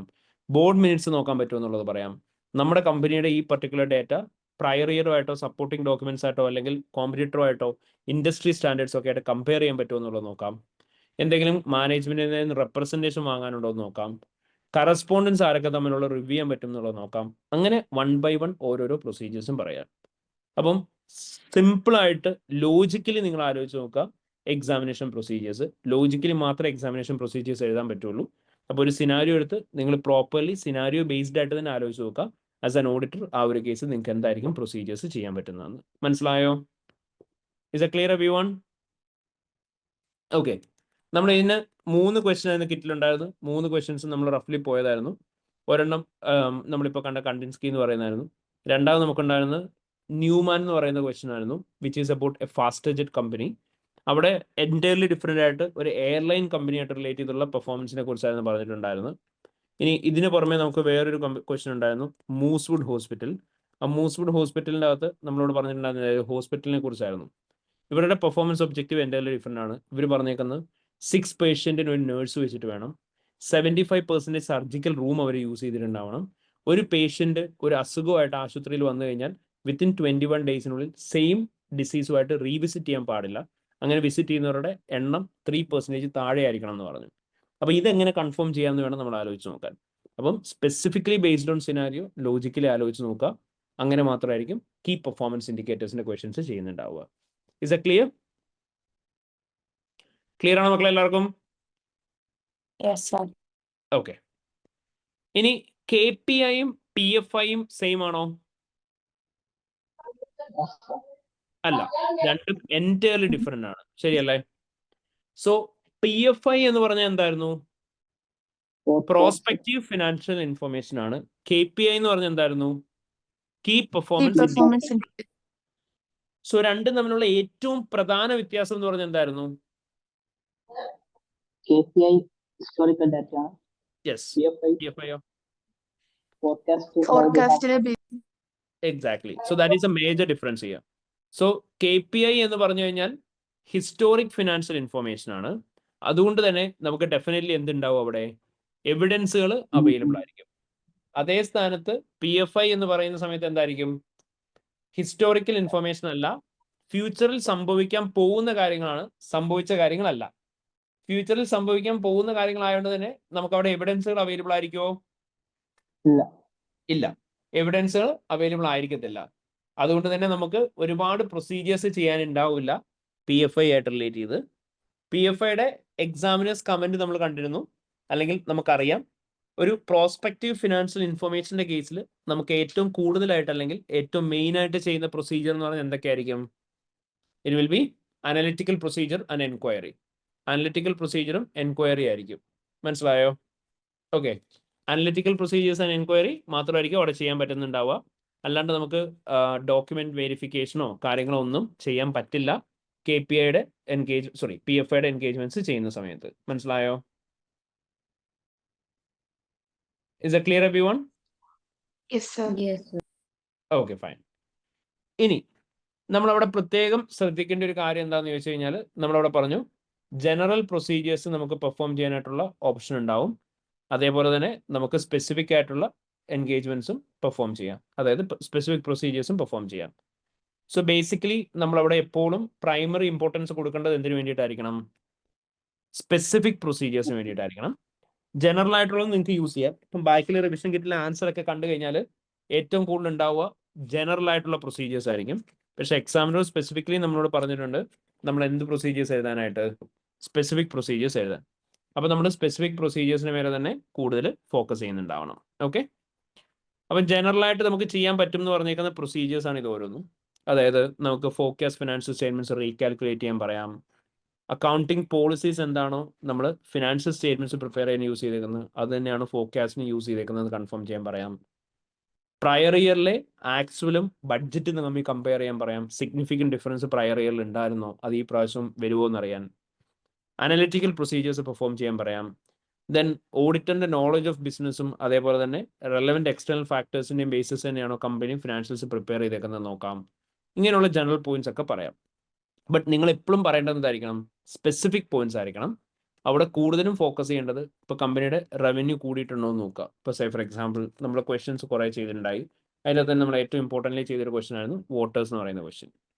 അപ്പോൾ അതിൻ്റെ അകത്ത് ഇപ്പോൾ നമുക്ക് ഇങ്ങനെ ഒരു കമ്പനിയുടെ സിനാരിയോ തന്നേക്കാണ്. അവിടെ റവന്യൂവിൻ്റെ ബ്രേക്ക് ഡൗൺ തന്നിട്ടുണ്ട്, അതിനെക്കുറിച്ച് പറഞ്ഞിട്ടുണ്ട്. ഇപ്പം ഇവർ പറഞ്ഞു ഒരു ടിക്കറ്റ് പ്രൈസ് 7.5 10 ആക്കും. അപ്പം നമുക്ക് അവിടെ എന്ത് ചെയ്യാം? സ്പെസിഫിക് ടു ദ സിനാരിയോ നമുക്ക് ചോദിക്കാം, discuss with the management about the rationale on the basis of which they believe that the ticket price of 7.5 can be increased to $10 in order to confirm whether the assumptions are reasonable. അല്ലെങ്കിൽ അവർ ആ ticket price fix ചെയ്തേക്കുന്ന appropriate ആണോ എന്ന് അറിയാൻ നമുക്ക് എന്ത് ചെയ്യാം? Perform analytical procedure by comparing the ticket price of $10 to the industry standards in order to consider whether there is any significant difference, and in case of any difference should be discussed with the management. ഇനി അതുപോലെ അവർ നമ്മളോട് പറഞ്ഞു revenue 35,000 ആണ്, അത് 43 ആയി, പിന്നെ 46 ആയി. So we can discuss with the management about the reason for significant increase in revenue, which is forecasted to increase by -% in 2016 and -% in 2017. ഇനി ഇവർ ഫിനാൻസ് കോസ്റ്റ് തന്നിട്ടുണ്ട്. അവിടെ നമുക്ക് സ്പെസിഫിക്കലി പറയാം recalculate the finance cost to confirm mathematical accuracy പറയാം. പക്ഷേ finance cost ഒന്ന് കൂടിയിട്ട് പിന്നെ കുറഞ്ഞു. അപ്പോൾ നമുക്ക് എന്ത് പറയാം? Discuss with the management about the reason for decrease in finance cost in the year 2017 to confirm whether it is due to any repayment of existing loans. അങ്ങനെ സ്പെസിഫിക് ആയിട്ട് സിനാരിയോനെ ബേസ് ചെയ്തിട്ട് തന്നെ ഓരോന്നും പറഞ്ഞു പോകാനായിട്ട് നോക്കുക. ക്ലിയർ ആയോ? ഓക്കെ, അവിടെ എപ്പോഴും ആലോചിക്കുക, റീകാൽക്കുലേഷൻ നിങ്ങൾക്ക് പറയാം. മെയിനായിട്ട് അനലിറ്റിക്കൽ പ്രൊസീജിയറും എൻക്വയറിയും തന്നെ വേണം ഫോക്കസ് ചെയ്യാൻ PFIയുടെ ക്വസ്റ്റ്യൻ ചെയ്യുന്ന സമയത്ത്. PFIയുടെ ക്വസ്റ്റ്യൻ ചെയ്യുമ്പോൾ എപ്പോഴും ഓർക്കുക ഹിസ്റ്റോറിക്കൽ ഇൻഫർമേഷൻ അല്ല, അതുകൊണ്ട് തന്നെ നമുക്ക് അവിടെ ഒരുപാട് ഡേറ്റ അവൈലബിലിറ്റി ഉണ്ടാവില്ല. ഫോർകാസ്റ്റഡ് ഇൻഫർമേഷൻ ആണ്, അതുകൊണ്ട് ഡേറ്റ അവൈലബിലിറ്റി കമ്പാരിറ്റീവ്ലി കുറവായിരിക്കും ഉണ്ടാവുക. അപ്പോൾ അത് വെച്ചിട്ടുള്ള പ്രൊസീജിയേഴ്സ് വേണം പെർഫോം ചെയ്യാനായിട്ട്. ക്ലിയർ ആയോ? Yes, sir. ഓക്കെ, ഇനി നമ്മൾ അടുത്തതായിട്ട് പഠിച്ചൊരു ഏരിയ ആയിരുന്നു ഡ്യൂ ഡെലിജൻസ് എൻഗേജ്മെന്റ്സ് എന്ന് പറയുന്നത്. സോ ഡ്യൂ ഡെലിജൻസിന്റെ 2 കാറ്റഗറി ഓഫ് ക്വസ്റ്റ്യൻ നമ്മൾ ചെയ്തിരുന്നു. അതിൽ ഒരു കാറ്റഗറിയാണ് നമ്മൾ ചീറ്റ എന്ന് പറഞ്ഞ് ചെയ്തത്. അപ്പം ഇങ്ങനത്തെ ക്വസ്റ്റ്യൻ നമ്മളോട് ചോദിക്കുന്നത് എങ്ങനെയായിരിക്കും? Why each matter require further investigation as part of due diligence review, investigate the procedures to be performed. എന്തുകൊണ്ടാണ് ഡ്യൂ ഡെലിജൻസ് റിവ്യൂ ആയിട്ട് റിലേറ്റഡ് ഫർദർ ഇൻവെസ്റ്റിഗേഷൻ വേണ്ടത്, ആൻഡ് എന്തൊക്കെ ഇൻവെസ്റ്റിഗേഷൻ പ്രൊസീജിയേഴ്സ് ആയിരിക്കും നമുക്ക് ചെയ്യാൻ പറ്റുന്നത്? ഇങ്ങനെ 2 ചോദ്യങ്ങളാണ് ചോദിച്ചേക്കുന്നത്. അപ്പോൾ എന്തുകൊണ്ടാണ് why we need further investigation എന്ന് ചോദിച്ചു കഴിഞ്ഞാൽ you have to keep in mind നമ്മളോട് ഇവിടെ purpose of due diligence engagement എന്താണെന്ന് ക്വസ്റ്റനിൽ പറഞ്ഞിട്ടുണ്ടാവും. ഇവിടെ നമ്മളോട് പറയാണ് ലെപ്പേർഡ് കമ്പനി എന്ന് പറയുന്ന ഒരു കമ്പനി ഉണ്ട്. അവർ നമ്മളോട് ആദ്യം ഇൻട്രൊഡക്ഷൻ പാരഗ്രാഫ് എന്ന് വായിക്കാം. നമ്മൾ പറഞ്ഞു നമ്മുടെ ലെപ്പേർഡ് ആൻഡ് കോ എന്ന് പറയുന്ന ഓഡിറ്റ് ഫേം ആണ്, അതിൻ്റെ മാനേജറാണ്. നമ്മളാണ് ഡ്യൂ ഡെലിജൻസ് റിവ്യൂ ചെയ്യാൻ വന്നേക്കുന്നത് ചീറ്റ കമ്പനിയുടേതെന്ന് പറഞ്ഞു. നമ്മളോട് പറയാണ് leopard and co financial and operational due diligence review ആണ് ചെയ്യാൻ പോകുന്നത് സീബ്ര കമ്പനിയുടെ. അത് ചീറ്റ കമ്പനി വാങ്ങാൻ പോകുന്ന കമ്പനിയാണെന്ന് പറഞ്ഞു. അവിടെ സിനർജി ബെനിഫിറ്റ്സ് കിട്ടാൻ വേണ്ടിയിട്ടും എക്സിസ്റ്റിംഗ് പ്രൊഡക്ഷൻ ഫെസിലിറ്റീസ് എക്സ്പാൻഡ് ചെയ്യാനൊക്കെ വേണ്ടിയിട്ടാണ് ഇവർ അക്വിസിഷന് വേണ്ടിയിട്ട് പോകുന്നത്. ഡ്യൂ ഡെലിജൻസ് റിവ്യൂ നടക്കുകയാണ്. അതിൻ്റെ ഭാഗമായിട്ട് വാലുവേഷൻ ഓഫ് സീബ്ര കമ്പനിയുടെ അസറ്റ്സ് ആൻഡ് ലയബിലിറ്റീസ് ഇവർ ക്യാരി ഔട്ട് ചെയ്തിട്ടുണ്ട്. അതേപോലെ തന്നെ ഓപ്പറേറ്റിംഗ് പ്രോഫിറ്റ് ഫോർകാസ്റ്റ് നമ്മൾ ക്യാരി ഔട്ട് ചെയ്യണം. ആൻഡ് ഇതിൻ്റെ ബേസിസിലാണ് പർച്ചേസ് പ്രൈസ് ഡിറ്റർമൈൻ ചെയ്യുന്നതെന്ന് പറഞ്ഞു. അപ്പോൾ നമ്മളോട് ഇവിടെ ചോദിച്ചത് റിക്വയർമെൻറ്റ് എന്തുകൊണ്ടാണ് ഫർദർ ഇൻവെസ്റ്റിഗേഷൻ വേണ്ടതെന്നാണ് ചോദിച്ചത്. അപ്പോൾ നമ്മളോട് പറഞ്ഞേക്കുന്ന നമ്മുടെ ഡ്യൂ ഡെലിജൻസിൻ്റെ ഒബ്ജക്റ്റീവ് എന്താണെന്ന് നോക്കുക. നമ്മളോട് അവർ കൃത്യമായിട്ട് പറഞ്ഞു ഒബ്ജക്റ്റീവ് ഓഫ് ഡ്യൂ ഡെലിജൻസ് എന്ന് പറഞ്ഞു കഴിഞ്ഞാൽ ഈ ഡ്യൂ ഡെലിജൻസിൻ്റെ ബേസിസിലാണ് വാലുവേഷൻ ഓഫ് സീബ്ര കമ്പനിയുടെ അസറ്റ്സ് ആൻഡ് ലയബിലിറ്റീസ് നമ്മൾ നടത്തേണ്ടത്. കമ്പനിയുടെ ഓപ്പറേറ്റിംഗ് പ്രോഫിറ്റ് ഫോർകാസ്റ്റ് അനലൈസ് ചെയ്യണമെന്ന് പറഞ്ഞു. അതിൻ്റെ ബേസിസിലാണ് ചീറ്റ കമ്പനി ഇവരുടെ പർച്ചേസ് കൺസിഡറേഷൻ ഡിറ്റർമൈൻ ചെയ്യുന്നതെന്ന് പറഞ്ഞു. അപ്പം നമ്മൾ എന്താ ചെയ്യേണ്ടതെന്ന് ചോദിച്ചു കഴിഞ്ഞാൽ നമ്മൾ സിനാരിയോയ്ക്കകത്ത് പറഞ്ഞേക്കുന്ന കാര്യങ്ങൾ എങ്ങനെയാണ് ഈ കമ്പനിയുടെ വാലുവേഷൻ ഓഫ് അസറ്റ്സ് ആൻഡ് ലയബിലിറ്റീസിന് അഫക്റ്റ് ചെയ്യുന്നതെന്ന് നോക്കണം. കമ്പനിയുടെ ഓപ്പറേറ്റിംഗ് പ്രോഫിറ്റ് ഫോർകാസ്റ്റിന് അഫക്റ്റ് ചെയ്യുന്ന എന്തെങ്കിലും ഉണ്ടോ എന്ന് നോക്കണം. അങ്ങനെ പർച്ചേസ് പ്രൈസിന് അഫക്റ്റ് ചെയ്യുന്ന എന്തെങ്കിലും ഉണ്ടോ എന്ന് നോക്കണം. അപ്പം ഈ കാര്യങ്ങൾ മനസ്സിലാവാൻ വേണ്ടിയിട്ടായിരിക്കും നമ്മൾ ഡ്യൂ ഡെലിജൻസ് പെർഫോം ചെയ്യുന്നുണ്ടാവുക. അപ്പോൾ അതാണ് പർപ്പസ് ഓഫ് ഡ്യൂ ഡെലിജൻസ് ആയിട്ട് പറയേണ്ടത്. അപ്പം ഇവിടെ നമ്മളോട് പറഞ്ഞേക്കാണ് ഇവർക്കൊരു ഔട്ട്സ്റ്റാൻഡിങ് റിസീവബിൾ ഉണ്ടായിരുന്നു. അത് ഒരു ലാർജ് റീറ്റെയിലറിൻ്റെ അടുത്ത് നിന്നായിരുന്നു പറഞ്ഞു. സോ ഇവർ യൂണിക് പ്രൊഡക്ട്സ് ആണ് മാനുഫാക്ചർ ചെയ്ത് കൊടുക്കുന്നത്. പക്ഷെ ഇവരൊരു പർച്ചേസ് എഗ്രിമെൻറ്റ് നമ്മുടെ കമ്പനിയുടെ കസ്റ്റമേഴ്സ് എന്ത് ചെയ്യുന്നില്ല, നമ്മളോട്ട് റിന്യൂ ചെയ്യുന്നില്ല. കാരണം കസ്റ്റമേഴ്സൊക്കെ ഒരു ന്യൂവർ എൻട്രൻറ്റിൻ്റെ അടുത്തേക്ക് മാറുകയാണ്. അവർ ചീപ്പറായിട്ടുള്ള പ്രൊഡക്ട്സ് ആണ് കൊടുക്കുന്നത്, അതുകൊണ്ടാണ് മാറുന്നതെന്ന് പറഞ്ഞു. ആൻഡ് ഈ കസ്റ്റമർ നമുക്ക് 5% ഓഫ് ടോട്ടൽ റവന്യൂ കോൺട്രിബ്യൂട്ട് ചെയ്യുന്നതായിരുന്നു എന്ന് പറഞ്ഞു. ഇപ്പോൾ നമ്മൾ ഇനി പറയേണ്ടത് എന്താ, നമ്മുടെ വാലുവേഷൻ ഓഫ് അസറ്റ്സ് ആൻഡ് ലയബിലിറ്റീസിന് എഫക്ട് ചെയ്യുന്ന കാര്യങ്ങൾ എന്തൊക്കെയാണ്, ഓപ്പറേറ്റിംഗ് പ്രോഫിറ്റ് ഫോർകാസ്റ്റിന് എഫക്ട് ചെയ്യുന്ന കാര്യങ്ങൾ എന്തൊക്കെയാണ്, പർച്ചേസ് പ്രൈസിന് എഫക്ട് ചെയ്യുന്ന എന്തൊക്കെയാണ്, അതറിയാൻ വേണ്ടിയിട്ടാണ് നമ്മുടെ പർപ്പസ് ഓഫ് ഇൻവെസ്റ്റിഗേഷൻ എന്ന് പറയുക. അപ്പോൾ എന്തിനാണ് പർപ്പസ് ഓഫ് ഇൻവെസ്റ്റിഗേഷൻ എന്ന് ചോദിച്ചു. നമ്മൾ ഫസ്റ്റ് പറയാം analysis of operating profit forecast. അവിടെ നമ്മൾ എന്ത് പറയണം, സീബ്ര കമ്പനിക്ക് ഒരു ലാർജ് കസ്റ്റമർ ഉണ്ടായിരുന്നു who was contributing 5% of revenue. And ആ കസ്റ്റമർ ഒരു ന്യൂവർ എൻട്രനിലേക്ക് സ്വിച്ച് ആയി. അത് കാരണം കൊണ്ട് we will have a revenue loss, due to which there will be reduction in expenses also, which will in turn affect the company's operating profit forecast.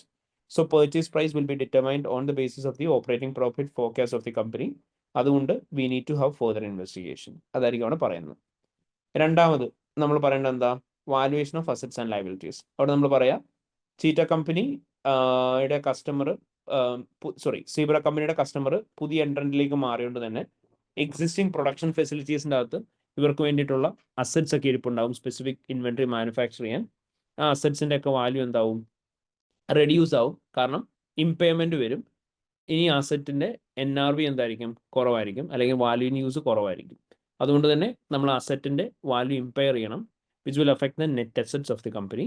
In addition to that, already ഈ കസ്റ്റമേഴ്സിന് വേണ്ടിയിട്ട് manufacture ചെയ്ത് വെച്ചേക്കുന്ന inventory എന്തെങ്കിലും ഉണ്ടെങ്കിൽ അത് ഈ customer എടുക്കാൻ വില്ലിംഗ് ആയിട്ടില്ല എന്നുണ്ടെങ്കിൽ അതിന്റെ വാല്യൂ നമ്മൾ റൈറ്റ് ഡൗൺ ചെയ്യണം to the lower of cost of NRV. അവിടെയും അത് ചെയ്ത് കഴിയുമ്പോഴത്തേനും കമ്പനിയുടെ നെറ്റ് അസറ്റ്സിന്റെ വാല്യൂ കുറയും. പർച്ചേസ് കൺസിഡറേഷൻ ഡിറ്റർമൈൻ ചെയ്യാൻ നെറ്റ് അസറ്റ്സ് നമുക്ക് കൺസിഡർ ചെയ്യേണ്ടി വരും. അതുകൊണ്ട് തന്നെ ഫെർദർ ഇൻവെസ്റ്റിഗേഷൻ വേണം. അപ്പോൾ ഇങ്ങനെയായിരിക്കും നമ്മളോട് എന്തുകൊണ്ടാണ് ഫെർദർ ഇൻവെസ്റ്റിഗേഷൻ വേണ്ടത് എന്ന് ചോദിച്ചു കഴിഞ്ഞാൽ ആൻസർ എഴുതുക. അപ്പോൾ ഇപ്പോൾ നിങ്ങൾ എന്താ ആലോചിക്കണം? എന്ത് പേർപ്പസിന് വേണ്ടിയിട്ടാണ് ഡ്യൂ ഡിലിജൻസ് നടത്തുന്നത് എന്നുള്ളത് നോക്കി നോക്കുക. ആൻഡ് ആ പേർപ്പസ് മീറ്റ് ചെയ്യാൻ വേണ്ടിയിട്ടായിരിക്കും ഫെർദർ ഇൻവെസ്റ്റിഗേഷൻ നടത്തുന്നത്. അതായിരിക്കും നമ്മൾ ആൻസർ ആയിട്ട് പറയേണ്ടത്. ബൈ ദ വേ, എന്തായിരുന്നു ഡ്യൂ ഡിലിജൻസ് എൻഗേജ്മെന്റ് എന്ന് പറഞ്ഞു കഴിഞ്ഞാൽ? ഒരു കമ്പനി മറ്റൊരു കമ്പനീനെ അക്യൂർ ചെയ്യുന്ന സമയത്ത് ആ അക്വിസിഷൻ വേർത്ത് ആണോ എന്നറിയാൻ വേണ്ടിയിട്ട് ചെയ്യുന്ന എൻഗേജ്മെന്റ് ആയിരിക്കും ഡ്യൂ ഡിലിജൻസ് എൻഗേജ്മെന്റ്. സോ ഈ ഡ്യൂ ഡിലിജൻസ് എൻഗേജ്മെന്റ് ആണ് അപ്രോപ്രിയറ്റ്ലി നമ്മൾ ചെയ്തു പോകേണ്ടത്. ക്ലിയർ ആയോ? Yes, sir. ഓക്കെ. പക്ഷെ നമ്മൾ പറഞ്ഞു ഇതാണ് നമ്മളോട് ഫ്രീക്വന്റ്ലി ചോദിക്കാറുള്ള ക്വസ്റ്റ്യൻ അല്ല. നമ്മളോട് ഫ്രീക്വന്റ്ലി ചോദിക്കാറുള്ള ക്വസ്റ്റ്യൻ ഏതാണെന്ന് ചോദിച്ചു കഴിഞ്ഞാൽ നമ്മൾ ജേക്കബ് എന്ന് പറഞ്ഞൊരു ക്വസ്റ്റ്യൻ ചെയ്തിരുന്നു. അവിടെ നമ്മൾ പറഞ്ഞു നമ്മളോട് ചോദിക്കുക എന്തൊക്കെ അഡീഷണൽ ഇൻഫർമേഷൻ ആണ് ഡ്യൂ ഡിലിജൻസ് എൻഗേജ്മെന്റ് ചെയ്യാൻ വേണ്ടിയിട്ട് നമുക്ക് വേണ്ടതെന്ന് ചോദിക്കും. എന്ത് പേർപ്പസിനാണ് ആ ഇൻഫർമേഷൻ എന്ന് ചോദിക്കും. അപ്പം അഡീഷണൽ ഇൻഫർമേഷൻസ് എന്തൊക്കെയാണ് ഡ്യൂ ഡിലിജൻസ് എൻഗേജ്മെന്റ് ചെയ്യാൻ വേണ്ടിയിട്ട് വേണ്ടത്, and the purpose of additional information ആയിരിക്കും ചോദിക്കുക.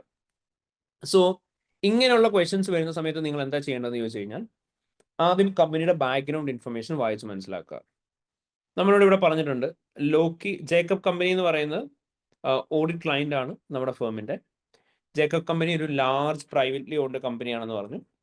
അവർ റിപ്പയർ സർവീസസ്, മെയിൻ്റനൻസ് സർവീസസ് ഒക്കെ കൊടുക്കുന്നത്. പക്ഷെ അവർക്ക് ഹോട്ട് ടബും അതേപോലെ തന്നെ സ്വിമ്മിംഗ് പൂളിന്റെയും റിപ്പയർ ആൻഡ് മെയിൻ്റനൻസ് അറിയില്ല. അതുകൊണ്ട് ഒരു അക്വിസിഷൻ ടാർഗറ്റിനെ കണ്ടുപിടിച്ചു ലോക്കി കമ്പനി. അതിനുശേഷം നമുക്ക് ലോക്കി കമ്പനിയുടെ ഡീറ്റെയിൽസ് തന്നെ കാണും. ലോക്കി കമ്പനിയുടെ ഓണർ മാനേജ് ബിസിനസ് ആണ്. 5 ഔട്ട് ഓഫ് 5 3 ബോർഡ് മെമ്പേഴ്സ് അവരുടെ ഫാമിലി മെമ്പേഴ്സ് ആണ്. ഹെഡ് ഓഫീസ് ഇപ്പോൾ അവരുടെ തന്നെ ഫാമിലി ഓൺഡ് ബിൽഡിങ്ങിലാണ് ഇരിക്കുന്നത്. കമ്പനി റീസെന്റ് ഒരു പീസ് ഓഫ് ലാൻഡ് പർച്ചേസ് ചെയ്തു എന്ന് പറഞ്ഞു. കമ്പനി കഴിഞ്ഞ 3 ഇയേഴ്സ് ആയിട്ട് റാപ്പിഡ്ലി ഗ്രോ ആയി. ആൻഡ് എക്സ്പാൻഷന് വേണ്ടിയിട്ട് അവർ ഫണ്ട് ചെയ്തേക്കുന്ന ഒരു ബാങ്ക് ലോൺ യൂസ് ചെയ്താന്ന് പറഞ്ഞു. അവരൊരു ഓവർഡ്രാഫ്റ്റ് ഫെസിലിറ്റി എടുത്തിട്ടുണ്ടെന്ന് പറഞ്ഞു. പിന്നെ വേറെ കുറേ ഡീറ്റെയിൽസ് പറഞ്ഞു. അപ്പോൾ ഇത്രയും പറഞ്ഞിട്ട് നമ്മളോട് ചോദിക്കുകയാണ് അഡീഷണൽ ഇൻഫർമേഷൻ എന്തൊക്കെ വേണമെന്ന്. അപ്പം നിങ്ങൾ ലിറ്ററലി ഒരു ബയ്യർ പെർസ്പെക്റ്റീവ് എന്ന് ആലോചിച്ച് നോക്കുക. നിങ്ങളൊരു കമ്പനി വാങ്ങാൻ വേണ്ടിയിട്ട് ചെന്നാണ്. സെല്ലറായിട്ടിരിക്കുന്ന കമ്പനിയുടെ ആൾ നിങ്ങളോട് കുറേ കഥകൾ പറയുന്നു. അതിനെ ബേസ് ചെയ്ത് നിങ്ങൾക്ക് എന്തൊക്കെ ഡേറ്റയാണ് അഡീഷണൽ വേണ്ടത്, അത് എന്തിനു വേണ്ടിയിട്ടാണ് വേണ്ടതെന്ന് മാത്രം പറഞ്ഞാൽ മതി. ഇപ്പോൾ ഇവിടെ ഇവർ പറഞ്ഞു ഒരു പുതിയ പീസ് ഓഫ് ലാൻഡ് അവർ പർച്ചേസ് ചെയ്തിട്ടുണ്ടെന്ന്. അപ്പോൾ നിങ്ങൾ അവിടെ എന്തായിരിക്കും പറയേണ്ടത്? Details in relation to the newly acquired property. അവിടെ നമുക്ക് എന്തൊക്കെ അറിയണം? നമ്മൾ ലോജിക്കലി ആലോചിച്ച് നോക്കുക. ഒരാൾ സ്ഥലം വാങ്ങി എന്ന് പറയുമ്പോൾ നമ്മൾ എന്തൊക്കെ ചോദിക്കും? എത്ര സ്ഥലം വാങ്ങി, എത്ര രൂപയ്ക്ക് വാങ്ങി, എവിടെയാണ് സ്ഥലം വാങ്ങിയത്, ആരുടെ പേരിലാണ് വാങ്ങിയത്, ഇത്രയും കാര്യങ്ങൾ ചോദിക്കും. അതെന്തിനായിരിക്കും? നമ്മൾ ഈ അക്വിസിഷൻ നടത്തിയതിന് ശേഷം നമുക്ക് ഈ സ്ഥലം കിട്ടുമോ എന്നറിയാൻ വേണ്ടിയിട്ട്. Because as part of acquisition ഈ സ്ഥലം കൂടെ കിട്ടിയാലായിരിക്കും അക്വിസിഷൻ വേർത്ത് ആവുക. അപ്പോൾ അതറിയാൻ വേണ്ടിയിട്ടാണ് നമ്മൾ ചോദിക്കുന്നത്. 2, ഇവർ പറഞ്ഞു ഇവരൊരു സിഗ്നിഫിക്കൻറ്റ് ബാങ്ക് ലോൺ വഴിയാണ് എക്സ്പാൻഷൻ ഫണ്ട് ചെയ്തേക്കുന്നത്. So we need to get the details in relation to the bank loan. So bank loan agreements വേണം. എന്തിനു വേണ്ടിയിട്ടായിരിക്കും? To understand the amount of borrowing, interest rate, covenants attached, and any other conditions in relation to the bank loan. കാരണം എന്താ? once acquisition is done, this loan will be the liability of the acquired company. അതുകൊണ്ട് തന്നെ നമുക്ക് ഈ liability എടുക്കാൻ പറ്റുന്നതാണോ നമ്മൾ consider ചെയ്യണം. ഇനി അവർ പറഞ്ഞു വിന്റർ മന്ത്സ് ഫണ്ട് ചെയ്യാൻ അവർക്കൊരു ഓവർ ഡ്രാഫ്റ്റ് ഉണ്ടെന്ന്. So we need to know the details in relation to the overdraft. കാരണം എന്തായിരിക്കും? കാരണം വിന്റർ മന്ത്സിൽ we will also struggle to face cash flow difficulties. So അങ്ങനത്തെ സിറ്റുവേഷനിൽ in order to meet the operational cash flows we need to understand whether they will be able to provide us this overdraft facility, and the amount of overdraft and existing overdraft amount should also be known, as we need to settle that. അപ്പം അതിനെക്കുറിച്ച് അറിയാനായിട്ട് നമുക്ക് ആ details വേണമെന്ന് പറയാം. ഇങ്ങനെ ഓരോരോ കാര്യങ്ങളെക്കുറിച്ച് നിങ്ങൾക്ക് എന്താ വേണ്ടതെന്നുള്ളത് പറയാം, പർപ്പസ് എന്താണെന്നുള്ളതും പറയാം.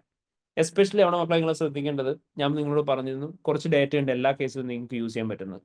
Corporate structure of the company അറിയണം എന്ന് പറയാം. നമ്മുടെ കമ്പനിയുടെ കോർപ്പറേറ്റ് സ്ട്രക്ചറും അവരുടേതും അലൈൻഡ് ആയി പോകുമെന്ന് അറിയാൻ.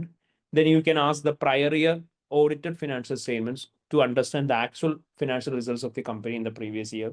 You can ask for forecasted financial statements to understand how the company will be able to generate company's cash flow in the upcoming years. You need to know the management accounts to understand whether there is any difference between the actual and the budgeted one. So, ഇങ്ങനെയുള്ള ഡീറ്റെയിൽസും ചോദിക്കാൻ പറയാം. അപ്പോൾ again, corporate structure, prior year audited financials, most latest annual management accounts, upcoming years forecasted financial statements, ഇതൊക്കെയായിരിക്കും നിങ്ങൾക്ക് general ആയിട്ട് ചോദിക്കാൻ പറ്റുന്നുണ്ടാവുക. അപ്പോൾ ഈ ജനറൽ ആയിട്ട് ചോദിക്കാൻ പറ്റുന്ന കാര്യങ്ങളെക്കുറിച്ചും പറയാം. ഡ്യൂ ഡെലിജൻസ് റിവ്യൂ എന്നുമായിട്ട് റിലേറ്റ് ചെയ്ത് എന്തൊക്കെ അഡീഷണൽ ഇൻഫർമേഷൻ വേണം എന്ന് ചോദിക്കുമ്പോൾ.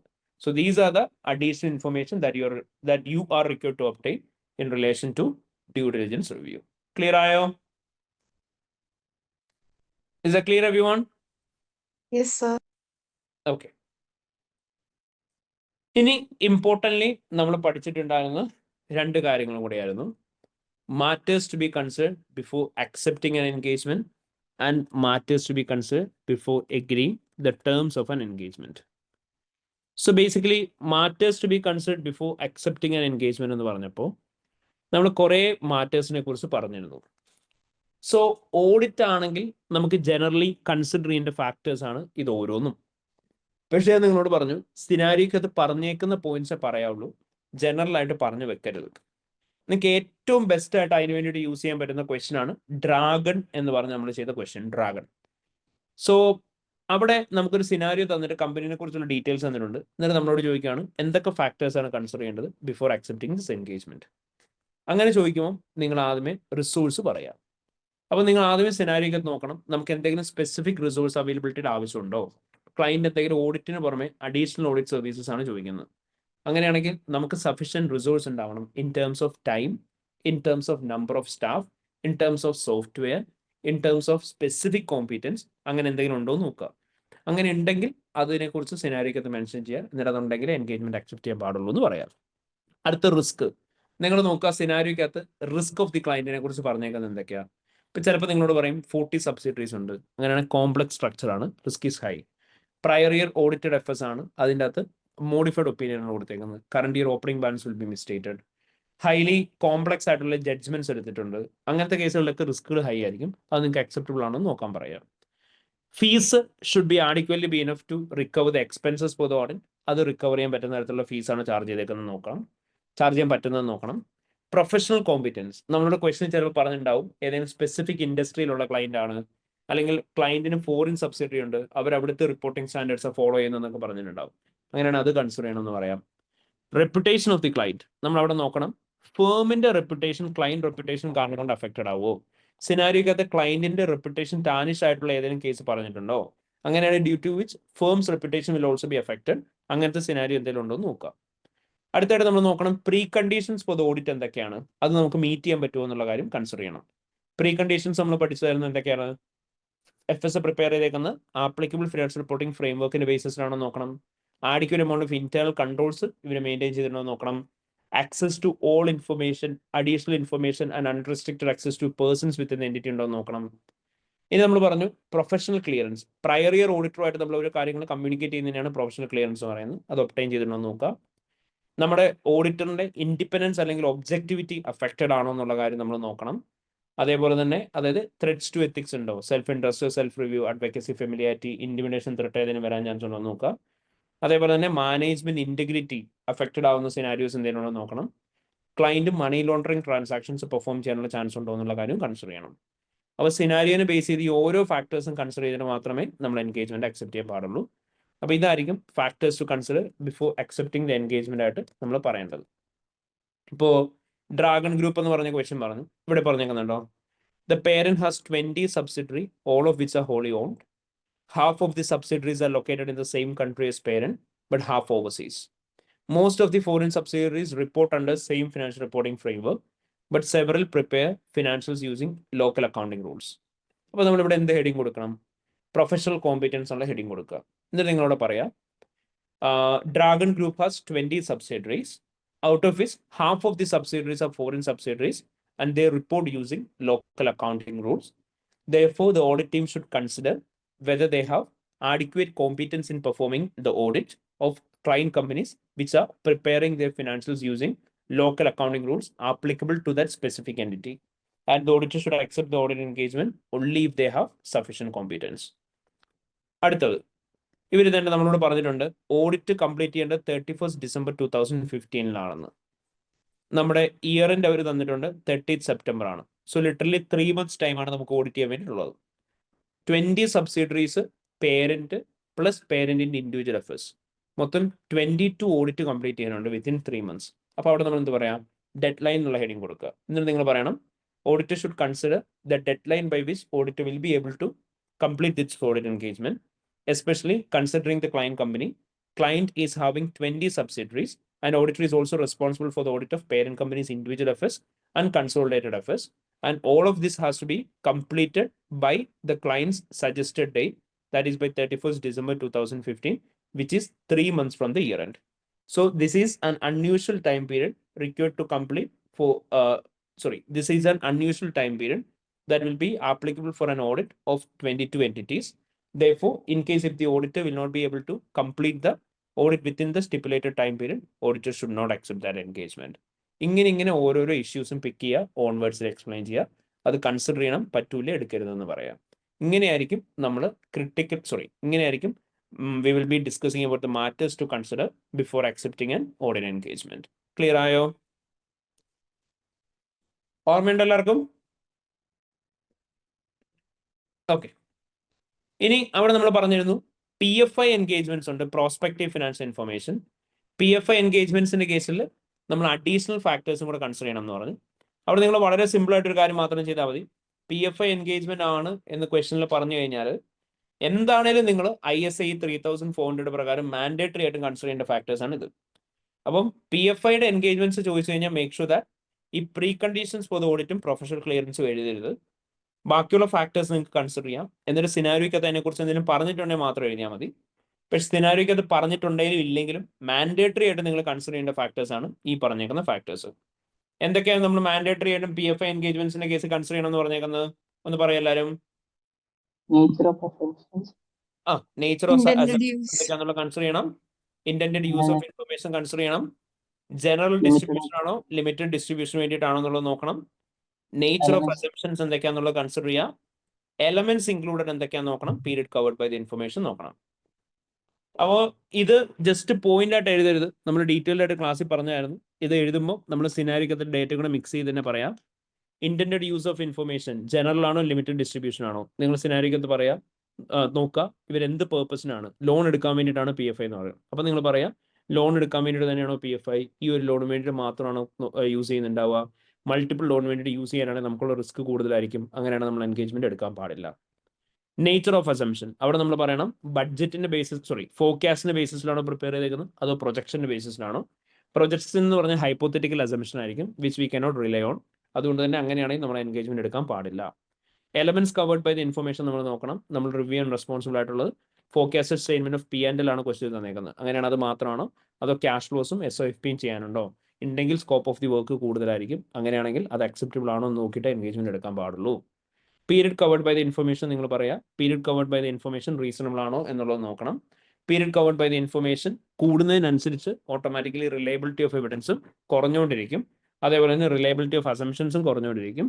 അതുകൊണ്ട് period covered by the information unusual period ആണ് എന്നുണ്ടെങ്കിൽ നമ്മൾ എൻഗേജ്മെന്റ് അക്സെപ്റ്റ് ചെയ്യാൻ പാടില്ല എന്ന് പറയാം. ഇങ്ങനെ സ്പെസിഫിക് ആയിട്ട് ഓരോന്നും നമ്മൾ പറഞ്ഞു പോകണം. മനസ്സിലായോ? Is clear everyone? ഓക്കെ. അപ്പോൾ matters to consider before accepting audit engagement ആണ് ചോദിക്കുന്നുണ്ടെങ്കിൽ നിങ്ങൾ എന്ത് മാത്രം പറഞ്ഞാൽ മതി? ഇത് മാത്രം പറഞ്ഞാൽ മതി.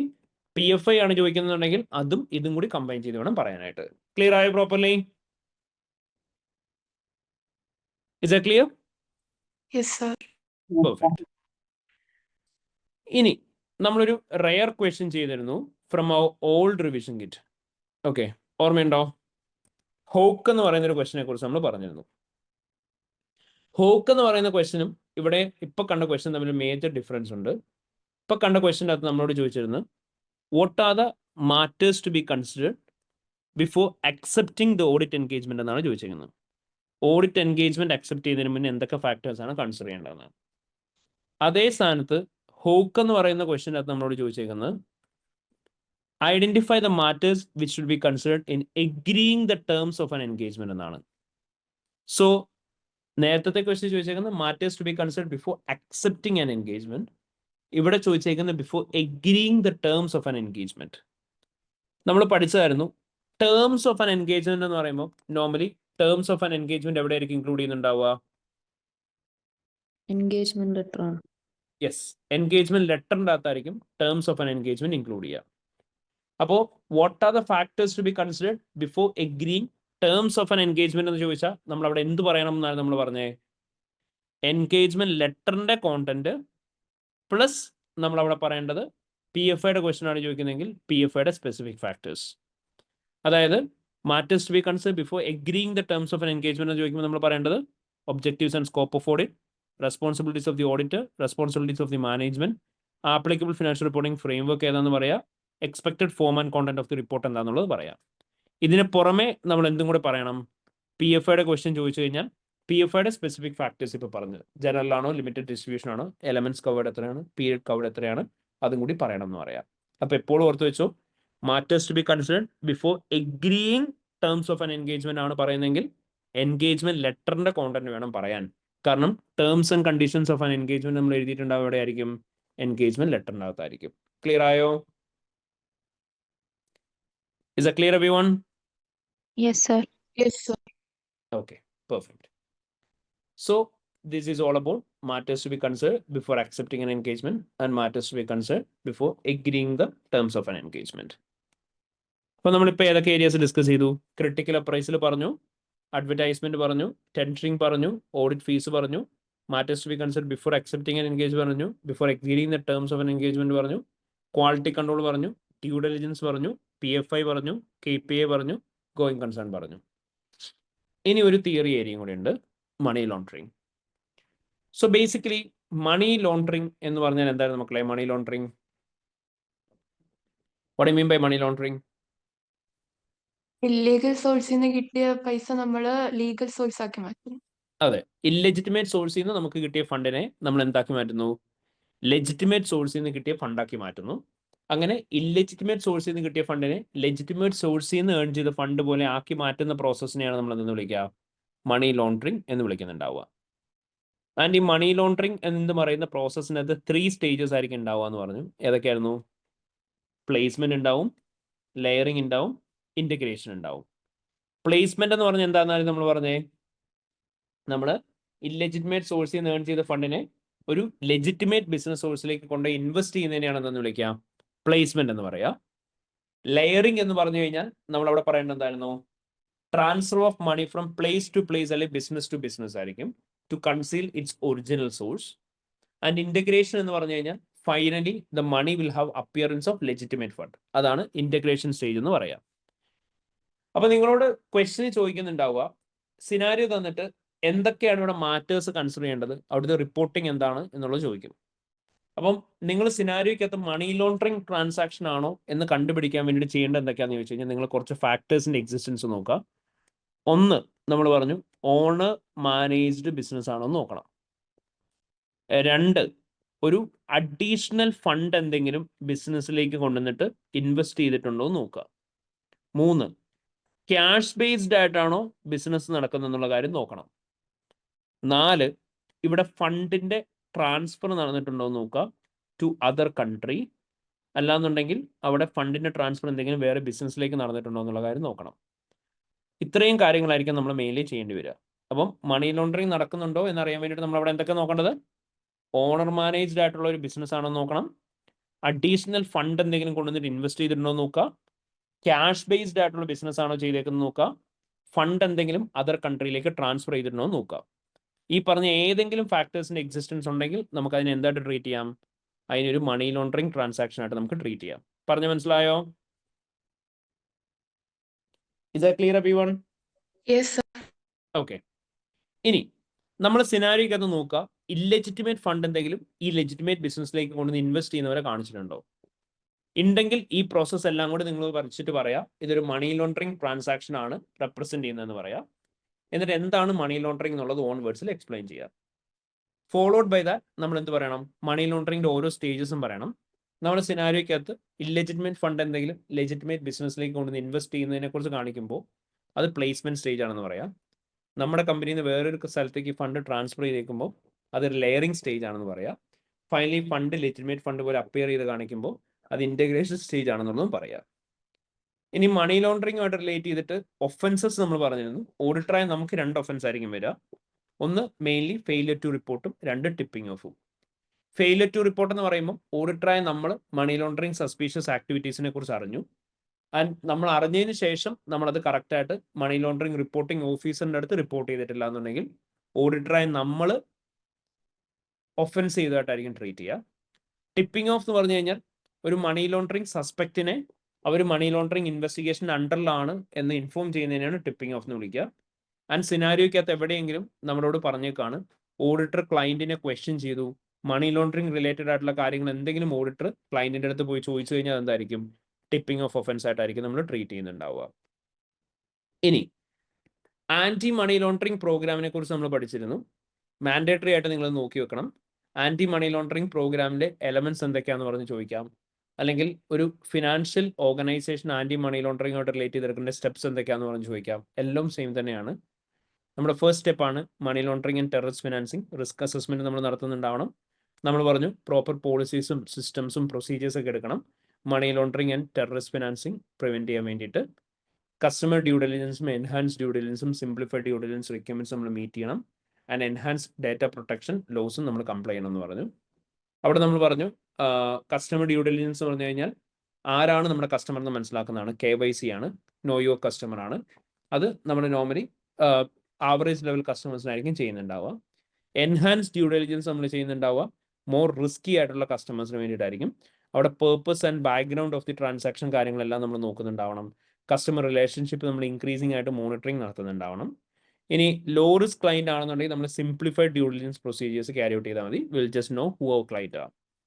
ഇനി എൻഹാൻസ് റെക്കോർഡ്സ് എന്ന് പറയുമ്പോൾ കസ്റ്റമർ ഡ്യൂ ഡിലിജൻസ് കംപ്ലീറ്റ് ചെയ്തതിന് ശേഷം നമ്മൾ എല്ലാ റെക്കോർഡ്സും മെയിൻറ്റെയിൻ ചെയ്യണം. ക്ലയന്റ് ആയിട്ട് നടത്തിയ ട്രാൻസാക്ഷൻസിന്റെ ഡീറ്റെയിൽസ് ഉണ്ടാവണം.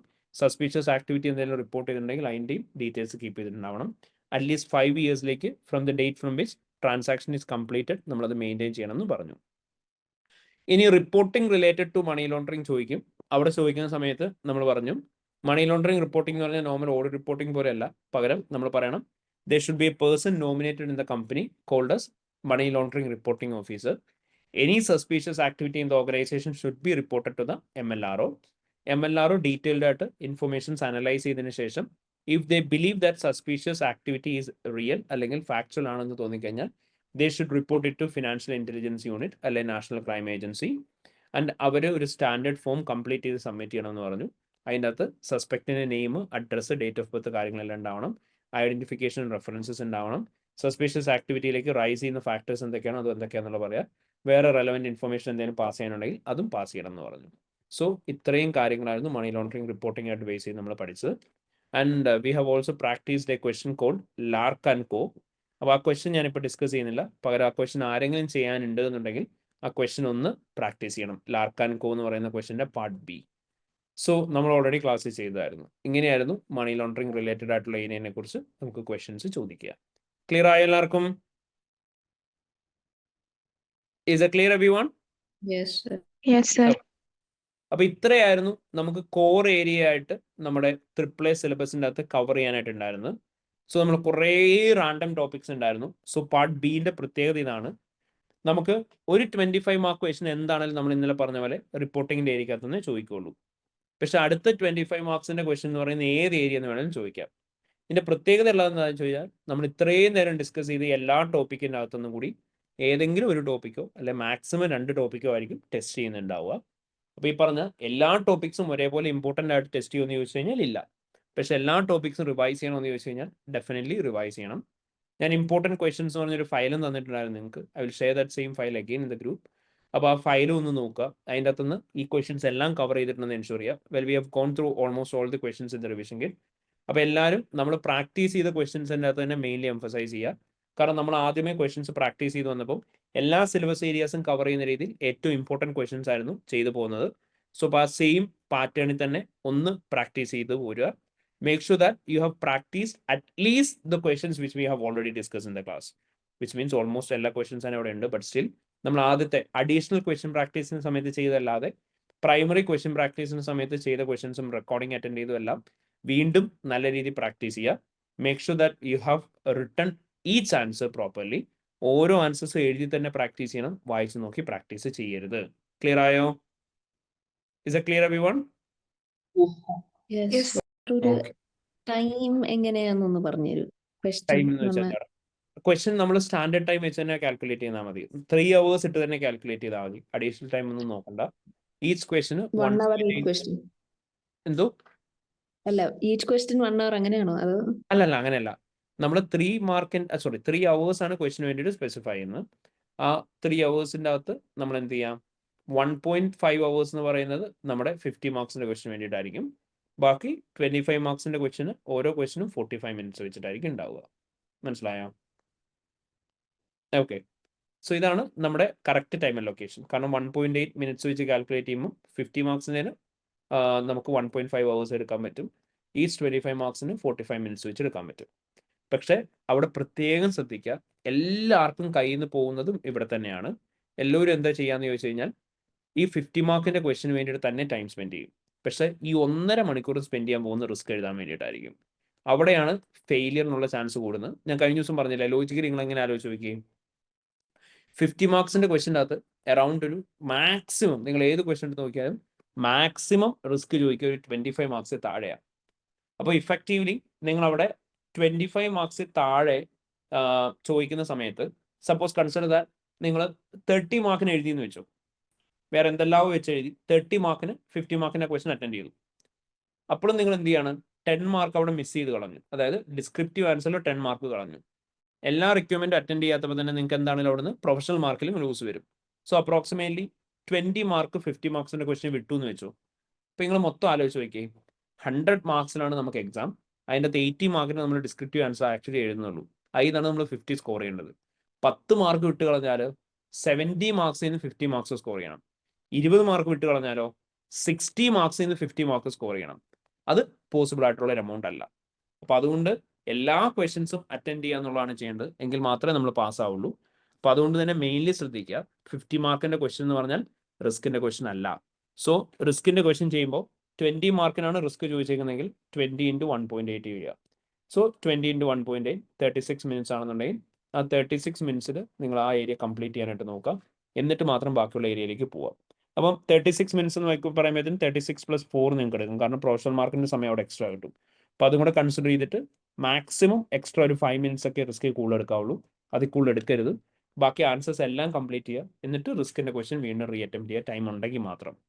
അതിൻ്റെ ഏറ്റവും പ്രിഫറബിളി ബെസ്റ്റ് ചോയ്സ് എന്ന് പറഞ്ഞു കഴിഞ്ഞാൽ, എന്നെ സംബന്ധിച്ച് ഏറ്റവും ബെസ്റ്റ് ചോയ്സ് എന്ന് പറഞ്ഞാൽ ആദ്യമേ 25 മാർക്സിന്റെ ക്വസ്റ്റ്യൻ ചെയ്യുന്നതായിരിക്കും. കാരണം 25 മാർക്സിന് സിനാരിയോ കാര്യങ്ങളെല്ലാം കമ്പാരിറ്റീവ്ലി എന്താ 50 മാർക്സിനെ വെച്ച് നോക്കുമ്പോൾ കുറച്ചും കൂടി ചെറുതാണ്. നമുക്കത് കുറച്ചും കൂടി ഈസിലി നമുക്കപ്പോൾ അറ്റൻഡ് ചെയ്യാൻ പറ്റും. അപ്പോൾ അതുകൊണ്ട് പ്രിഫറബിളി എൻ്റെ സജഷൻ എന്ന് പറഞ്ഞതായിരിക്കും, ആദ്യമേ 25 മാർക്സിന്റെ 2 ക്വസ്റ്റ്യൻസ് അറ്റൻഡ് ചെയ്യുക. 25 മാർക്സിന് 2 ക്വസ്റ്റ്യൻസ് അറ്റൻഡ് ചെയ്തതിന് ശേഷം എക്സാക്ട്ലി 1.5 hours ആകുമ്പോൾ 50 മാർക്സിന്റെ ഏരിയയിലേക്ക് പോവുക. അവിടെ തന്നെ റിസ്കിന്റെ എഴുതി വെക്കുക. റിസ്കിന്റെ ഞാൻ പറഞ്ഞു 20 മാർക്സിന് റിസ്ക് ചോദിക്കുമ്പം 3 മാർക്ക് മെറ്റീരിയാലിറ്റിയുടെയും എല്ലാത്തിനെയും കൂടെ മാറ്റി വെക്കുക. അത് കുറച്ചിട്ട് അറൗണ്ട് 17 അല്ലെങ്കിൽ 18 മാർക്സിനുള്ള റിസ്ക് പ്ലാൻ ചെയ്യുക. 18 മാർക്സ് എന്ന് പറയുമ്പോൾ 18 / 2 അതിൻ്റെ ഹാഫ് ഓഫ് ദി റിസ്ക് ആണ് എഴുതേണ്ടത്. അതായത് 9 റിസ്ക് ആയിരിക്കും എഴുതേണ്ടി വരിക. ആ 9 റിസ്ക് വിത്തിൻ്റെ അലോക്കേറ്റഡ് ടൈമിനുള്ളിൽ എത്ര തീരുന്നുണ്ട് അത് മാത്രം എഴുതിയാൽ മതി. എക്സ്ട്രാ റിസ്ക് എഴുതാൻ വേണ്ടിയിട്ട് നിൽക്കേണ്ട. മനസ്സിലായോ? Yes sir. ഓക്കെ. അപ്പോൾ ഈ കാര്യം ഒന്ന് പ്രത്യേകം ശ്രദ്ധിക്കുക എല്ലാവരും. അപ്പോൾ ഇത് പ്ലാൻ ചെയ്തിട്ട് ആൻസർ എഴുതാവുള്ളൂ. ആരും അബദ്ധം കാണിച്ചു വെക്കരുത് അതിൽ, കേട്ടോ? ഓക്കെ. സോ അപ്പോൾ എല്ലാവരും ഏറ്റവും പ്രോപ്പർലി റിവൈസ് ചെയ്യാം. സോ ബാക്കിയുള്ള റെഗുലർ ബാച്ചസിൽ അപ്കമിംഗ് ഡേയ്സിൻ്റെ സ്കെഡ്യൂളും കാര്യങ്ങളെല്ലാം പറയും. We will be having multiple mock exams in the upcoming days. Technical ആർട്ടിക്കിളുടെ ഡിസ്കഷൻ ഉണ്ടാവും. Followed by that, we will be having definitely multiple doubt clarification session. And finally, we will be having one more revision session. So that will be a quick revision, which will be around 2 hours. Probably just 2 days before the exam. അവിടെ നമ്മൾ ഇതുവരെ പഠിച്ച എല്ലാ ഏരിയാസും questions എങ്ങനെയാണ് present ചെയ്യേണ്ടത് എന്നുള്ളതെല്ലാം ഒന്നും കൂടി quickly discuss ചെയ്ത് പോകുന്നുണ്ടാവും. So as part of that session നമ്മൾ എല്ലാ ഏരിയാസും ഒന്നും കൂടി പഠിക്കുന്നുണ്ടാവും. അതായത് എങ്ങനെ ആൻസർ പ്രസൻറ്റ് ചെയ്യണം എന്നുള്ള കാര്യം. സോ വെൽ ബിഫോർ ദാറ്റ് ഏറ്റവും പ്രോപ്പർലി നമ്മൾ ഇത്രയും ദിവസം ഡിസ്കസ് ചെയ്തതിൻ്റെ ബേസിസിൽ പഠിക്കുക. എല്ലാ ടോപ്പിക്സും വെച്ച് തന്നെ പഠിക്കുക. നമ്മൾ പറഞ്ഞു പോയത് തന്നെ ഓരോ ടോപ്പിക്സിനും ഈക്വൽ ഇമ്പോർട്ടൻസ് കൊടുക്കുക. എല്ലാ ഏരിയാസും എഴുതി തന്നെ പ്രാക്ടീസ് ചെയ്യാം. Okay, alright. So that's it guys. അപ്പോൾ എല്ലാവരും നല്ലപോലെ പഠിക്കുക. All the very best. Thank U.